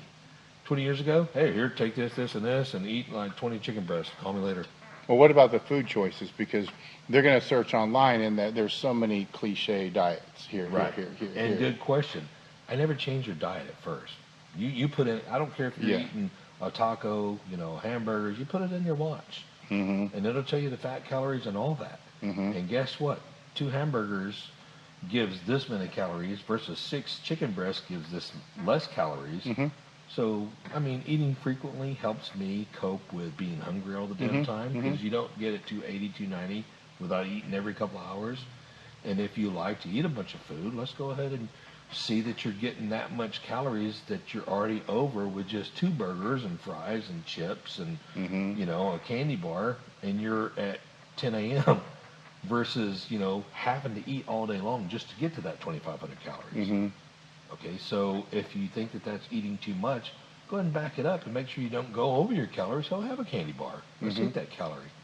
Because a calorie bar ain't going to kill you. You start looking at how many sugars and fats you're putting in your body, and as long as you're not too far over and you're healthy, then why not? I do indulge in alcohol. No, I get what you're saying here, and for most of the people, I think they overcomplicate things. Too much. Tremendously. Way overcomplicated. To where if they did exactly what you said, establish your baseline, make it something that's a metric that you can see, Sure. and then adjust from that without changing anything. Mm-hmm. You're not swapping. You're not switching any shit out. Yeah. You're just gonna have less of it, and see how that balances, and then that's easier to comply to. For sure. Especially if it's your idea. Yeah, and then they start making progress. They start making gains. They want better gains. That's right. Then we can tweak. Yeah, then it's like, We tweak okay, a little. maybe you don't want the Burger King. Yeah. Maybe you don't want to feel like then- shit after you eat that. How about we feel a little bit better? Yes. Have your chicken breast and some fries with it. Yes. Let's switch to sweet potato fries. You can have your fries. Mm-hmm. You know what I'm saying? Switch Yeah. from barbecue sauce to mustard. Yes. There's small changes you can make depending on how lean and how mean you want to get. Those are, if you're making those sacrifices by stopping at that caloric, implementation or equalization of 2,000 in, 2,000 out, whatever, calorie in, calorie out. There's a lot more that goes into that, I understand, but let's just go with calorie in, calorie out. If you're at 2,000 calories and you're starving to death and only you've had one burger, one fry, and one taquito, like, damn, I'm starving. Well, you've had all you need, but let's add another couple meals and cut some of that out, and that way you're eating more often and you're kind of satisfied mentally. You're still getting the same calories, but guess what? We dropped the fat. We dropped the saturated fats. We dropped all the bad shit. And you look better now too, right? Take a shower. Mm-hmm. Good, you look good. That is an accomplishment that gets here and again makes everybody happy. Mm-hmm. Right? Yeah. No. What do you do with yourself though? Because, right? I'm not included. Yeah, no. I get that. I understand that. Yeah. But I mean, you're not going to compete. You're not going to be on stage and all this other kind of stuff. But you've been through the chicken breast rice thing, and all those other type of things. And I'm sure you've also been through. You know what? Fuck it. I'm just eating whatever I want. Sure. The 5 years that you went off and just were trying to be a normal human. Right. And now you're in this middle area. So how is the focus on the nutrition now? Becomes mechanical, robotic. I mean, I do know that if I eat this type of food and too much of it, I'm gonna be miserable. I know that my health is on the line at this point versus just trying to have a vein when I walk by the hot chicks or whatever. So you have to make a decision, like we've talked about this whole weekend. You have to make that physical decision to go, I'm not going to do that because that's too much. And I don't have a watch. I don't calculate. I know. I've been doing this for 40 years. I know when I'm getting close to overboard. And yes, I've got a little around the middle, but I do have a six-pack. I do have a Christmas tree. I do have striations in my quads when I flex, especially after I'm training. I am healthy, and I am overweight, chronically obese overweight. I'm not supposed to weigh but like 230 or whatever. I'm 50 pounds overweight. But if those numbers start matching to where I'm healthy, and I know, okay, if I get over 280, I can't breathe right, and that can't be good. And if I can't tie my shoe, that's unhealthy. So back down a little bit. Don't have as much peanut butter and jelly, or don't have as much rum. And I drink every other night. And I've cut it down to every other night instead of every night. And so, you're laughing, but it's the truth, man. I struggle with alcoholism. I do. I'm a full-blown alcoholic. I am. But I drink at home. I won't go out. I won't drive. I'll never drink and drive. I mean, I might have a beer with my steak and go home, but that's not drinking and driving. Yeah. At 280, it's going to take a whole lot more to get to that whatever percentage to being legal intoxicated. I just don't want to be inebriated whatsoever behind the wheel. But one beer is not, especially if you soak it up with a steak. But I'll go home, and my job is demanding. I mean, I'm doing work orders from 3 o'clock in the morning till 9, and then when I get back home for my workouts and my errands about 6 or 7 p.m., I'm doing till midnight. And it's got to be something to not, bang the computer and throw it out the window. So, I said I've got a lot of bad shit going on. That's one of my bad shits. Yeah. It could be more though. It could be way worse. So it's like how many vices are you allowed to have, and where do you control it? And what does it do for the people around you, like you talked about? Does that make me a happier person? It damn sure does. I'm a functional person. I'm getting work done. Way more work done than if I was stressed. And if somebody comes to visit me, hey, Big J, hey, man, how you doing? Go. I'm a happy person versus, hey, man, shut up! Get out of my house! It's a lot more tolerable. And again, I hate admitting that I like alcohol, but Everybody's known it that knows me, and if you're just finding out, I'm sorry if I bust your bubble or your image of who I am, but there's no secrets. You know, Knowing, it's a weird question because I've been asked it many times, but it is answerable. You know, knowing, having the experience that you've accumulated over the 4 decades of training, if you were to speak to yourself back then, you know, when you're first starting to really get into it. Oh, wow. Right? What advice would you give? It doesn't have to be don't do this. It could be do more of this. Sure. You know, because I think people misinterpret the question as being like, what do you regret? What would you have changed? That's not what I'm asking. Yeah. I'm like, what would you have said, hey man, here's some things you probably should focus on a little bit more. It will help you more. Wow, that's huge. In all aspects of life, everywhere, not just training. Yeah, because it's all related to me. Yeah, sure. I would think that I wish, and this goes in an answer, because long story long, my 4.5-year-old grandson pretty much changed my entire life. Made me a softie and made me love people more and be more empathetic. I would venture to say I would love to go back 20 years before and say, here, this will make you love people and treat people better and be that better person. All you have to do is drink it. And once your grandson is born, you're going to understand what I mean. Okay, shit, I'll drink it. I would have liked to have been this person a lot earlier in life. Because I'm a completely different person now. I told you last night, I'm happy, I love people, I'm very successful financially, I've got my own stuff going on. Everybody that knows me loves me, I hope. But I will say fuck you too right to your face. So I haven't lost everything. I haven't become a complete softie. But I know what love is now. When that grandson was born, golly, it opened up a whole new world to me of what my purpose is on this earth. But how would you explain that to yourself? Because you can't say, here, drink this water. I know, you asked me. I was just here, drink the water. I don't know. Yeah. Open your mind, dude. Don't be so closed-minded. You know, military and, you know, serving the government and living strategically and specifically for one purpose instead of, you know, if you would have walked up to me 20 years ago and told me, hey, you should try this bench press, I'd say, well, first off, go fuck yourself. I'm benching 550 now. What is your bench? Okay, thanks. Get out of my face. Versus, okay, cool. Maybe I can be a 560 bencher. You know, I think I was so closed-minded all the way up until maybe a couple years before that. I mean, my kids are my best friends. You know, my family loves me to death. I love everybody in my family. But there's also that time frame that I was very closed-minded to even talk about anything. I'm working. You know, I got to get shit done. Versus, hey, Dad, I need to talk to you about something. Close the camera. I close the notebook. Okay, talk. Yeah, that's great. Congratulations. Oh, my gosh. Get a tear. Get a lump in my throat. Those are the things that I really wish I could tell myself, God dang it, life is too fast for you to be such an asshole to yourself. And it's not that I hated myself. I've always loved myself. I've never even experienced the word depression. You know, being in the service and doing what I did and getting out, I was like lost. But I wasn't depressed. Even when I was injured, I was pissed. I wasn't depressed.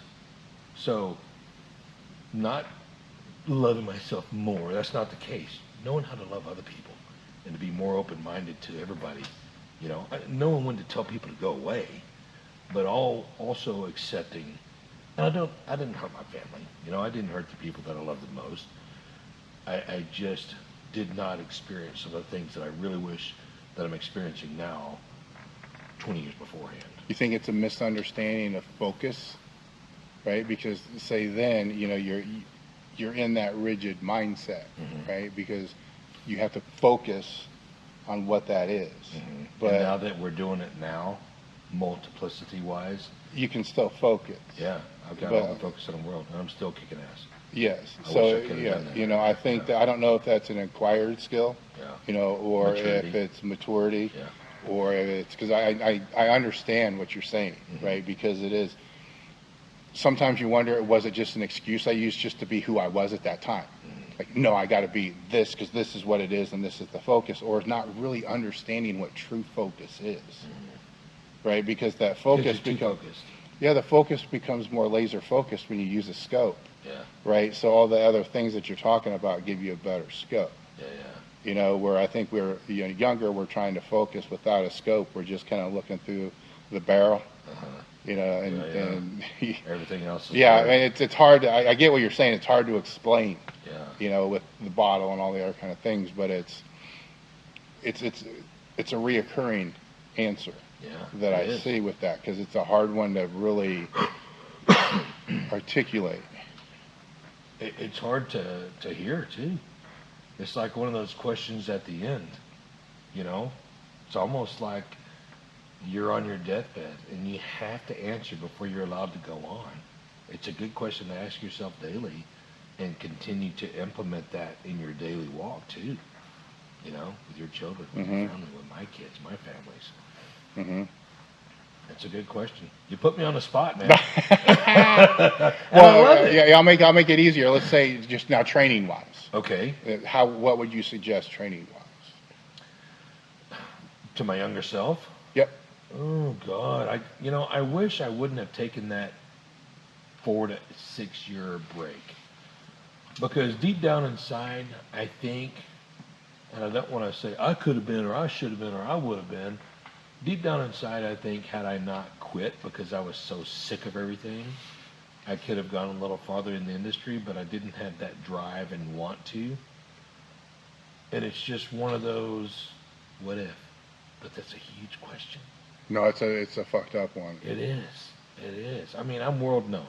There's a lot of people that know me. A lot of people that don't know me. A lot of people that know you and don't know you. And it's not that I want even more recognition. Don't care. I actually like it when I walk into a room and nobody knows me, because a lot of times I'm with friends or family and I want to be quiet and somebody walks up, hey, Jay, can I get a picture? I love that. Don't get me wrong. If you see me, please don't not walk up to me. But there is also a time that I'm glad that it didn't happen. You know what I mean? Yeah. Not because I'm somewhere I shouldn't be with somebody I shouldn't be with, but it's just sometimes it gets, overwhelming, and I'm not anybody. So I'm not looking for more of that because I get it everywhere I go. I just think that I pulled the punches on my full capabilities as a bodybuilder and a powerlifter by quitting for that length of time. And I'm glad I did, because that could have led me to death. Well, I'll give you my story, right? So right when as a corresponding with the time I graduated from college, my training wasn't going well. I was getting injured a lot, all this other stuff, and professors basically saying you've hit your genetic ceiling and all this other kind of crap. And after a while, you start to think, well, maybe they got a point, because it ain't fucking going anywhere. Yeah. I'm still training hard. I'm doing all these other things, and it's not really working. And then my pec tore off. The tendon came out, and I had to have surgery for it. And at that time, I'm like, I'm graduating. This is a new chapter. I'm done. And in my mind, that's kind of where I was. So you threw in the towel in college? I almost did. Yeah. Right. And then at the same time, Louis was trying to get me to move to Columbus for the powerlifting. It's no big deal. You're going to be fine, all this kind of stuff. And so I sat down and I'm talking to him, and he's explaining all this training stuff that I thought was kind of bullshit, but it was intriguing, and thought about it a little bit more and made the decision, if I'm going to do this, because starting young, I always looked forward. Like, here's where I want to be in 3 years. Like, I want to be able to compete at a national level. So to do that, I'm going to have to total my elite total. So how long is that going to take? So here's this 3 years. Here's this 3 years. Short here's this 3 years. Goals. So all longer term, almost like a quadrennial. Like, here's where I want to be. Here's where I want to be. Here's where I want to be. And so my perspective shifted when I said, you know what? If I'm going to do this, I'm not going to, because I was asking myself, well, what if I didn't do that? What if I didn't go train there? Am I going to regret this and be asking myself, what if? Yeah. If not. So I made the move, but then I made this vow with myself, no matter what, you're never going to say, what if, when you walk away from this. Right. Well, what that's changed? Big to be able to say. Well, what changed was every year was an extra year, right? So this may be my last year, so training's way harder. Everything's way harder. Putting yourself on a pedestal or in a corner. Yes, tearing myself apart. Right, So right. yes, I went to a level I didn't know I could go to, right? But everything that happened, to get there also contributed to being more fucked up, at the very end. So I can look back and say, you know what, I don't have to say what if with any of that stuff, but I definitely paid a lot bigger price, with physical wear and tear, Sure. because of all that. Now, And if you're not as fucked up as we are, I don't think you tried as hard as you could. yes, and I got more damage that will have to be fixed in the future, I'm sure. At what cost? Yes, so to me it's okay because I knew the choice I was making. I Validation. knew family history. I knew all the other things that play into this. Sure. And I was okay with it at the time. So I'm okay with it now. So that's that other side. So it's either way, we can't go back and change it, right? Because if I had regret, what am I going to do? Like go back and not do that? I'm still where I am, where I'm at. Sure. That's the reality of living in a moment and so forth. Absolutely.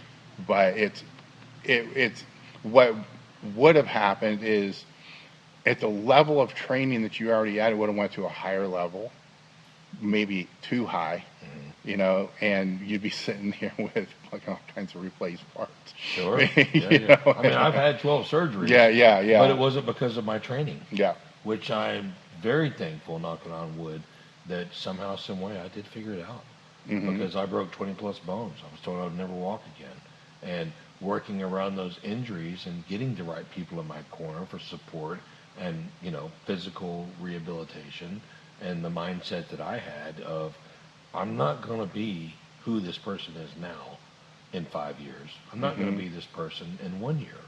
I've proven to myself time and time again, adversity creates a better person, but you have to make that decision to be the better person after the adversity. Yeah. You got to be willing to lean into the adversity too. Exactly. And you got to use it. It's a teaching tool. Yes. And moving forward with that, I'm not going to brag, but God, dog, I'm still getting stronger than I was when I was younger. That's why I what if myself to death. Why didn't I pursue that? I had other shit on my plate, and I was perfectly content with the other stuff. Doing extremely well financially.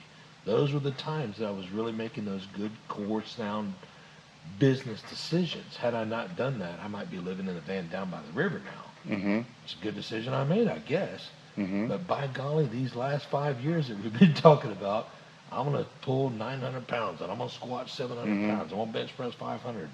And, I only pulled and squatted and benched a certain amount when I was younger and did great in the military games and whatnot. But, again, the what if. What if I trained just a little bit harder? I would have been up there with you guys. You know what I mean? And there is some regret. You're stupid if you say there's no regret. There is a lot of regret. But there's also some, I'm glad I made those decisions. And here I'm still kicking.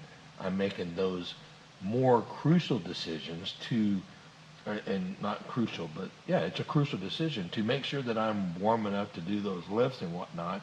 I hope to hit some really badass squats tomorrow because I'm all in. But I'm so thankful I'm here, and I'm going to keep on doing it. I mean, so it is. Well, that's not going to change. We were talking about another thing we were talking about last night as well. There's certain people. You're going to train until you die. Exactly.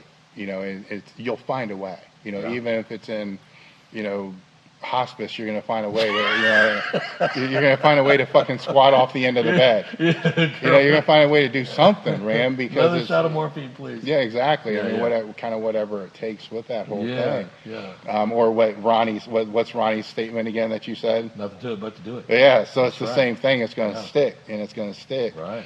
Absolutely. What things are you working on now? As far as business, just in the industry.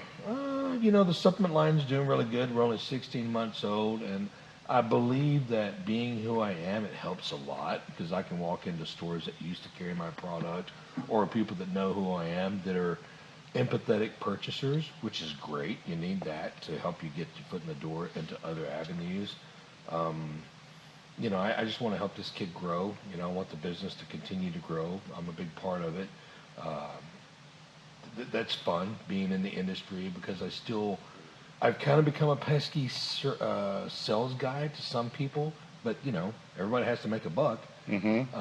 But also, I love being the person that gets to go to the shows and the stores and make appearances and shake hands, listen to people's stories about themselves, hear the stories that they used to watch me in elementary school or while they're on shift, and you know, there's been an influence, and that makes my heart feel good and happy that I've been able to be that influential person in their life and hear those stories one-on-one.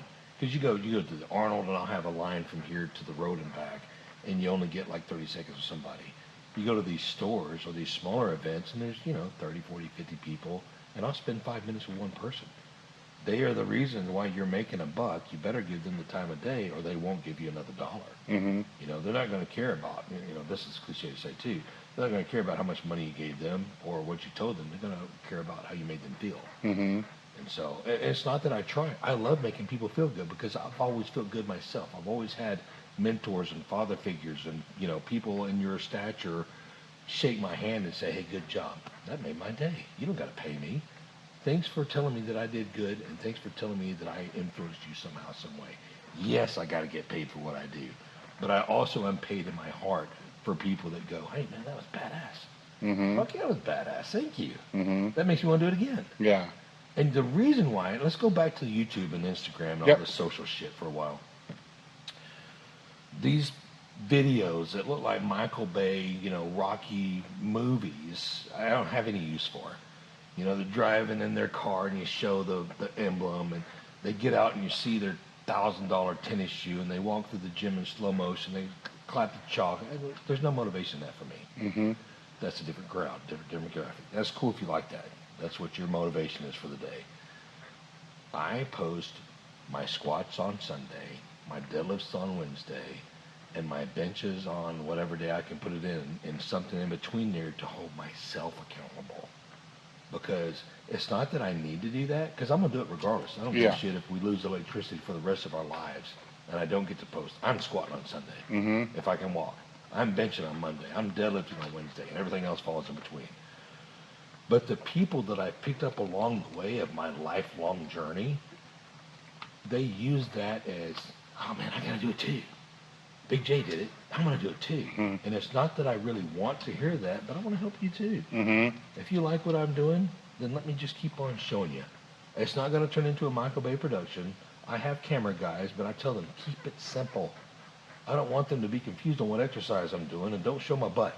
You know what I mean? Just let's bench, let's squat, let's deadlift, and let's point the camera right at that and done. And more people are appreciative of that than they are of that other stuff. That's a younger generation. I'm not curtailing to them.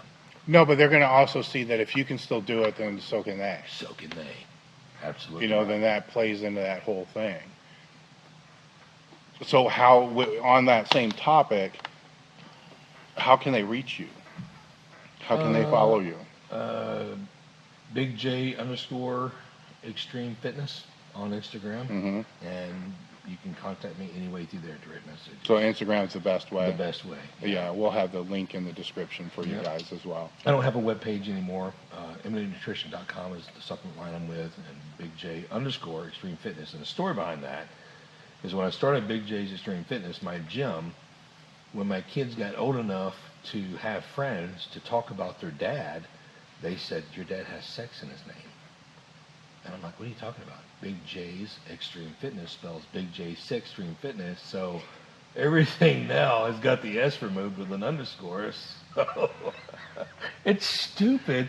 But the kids that remember that, oh, I see you took sex out of your name. Could you shut up? Yeah. Meathead. Yeah. Yeah. So yeah, Big J _ Extreme Fitness. What's a question that you wish I would have asked that I didn't ask? Wow, we covered a lot of good stuff, man. We really did. I guess, how much are you going to squat tomorrow? We'll figure that out. That's right. Yeah. That's exactly what I was going to say. I really want to squat a lot tomorrow. Oh, yeah. Because we put the bands on there. Who knows what it's going to be. No shit, man. It's going to be nasty. No, it's going to be a good time. I can't wait. I want to thank you for coming out. My pleasure. I appreciate you making the trip out here. It's been enjoyable. Training last night, training tomorrow. It's going to be freaking awesome. Yes, sir. As far as you guys that are watching, I've already kind of figured out my tagline for closing. we're done. Man.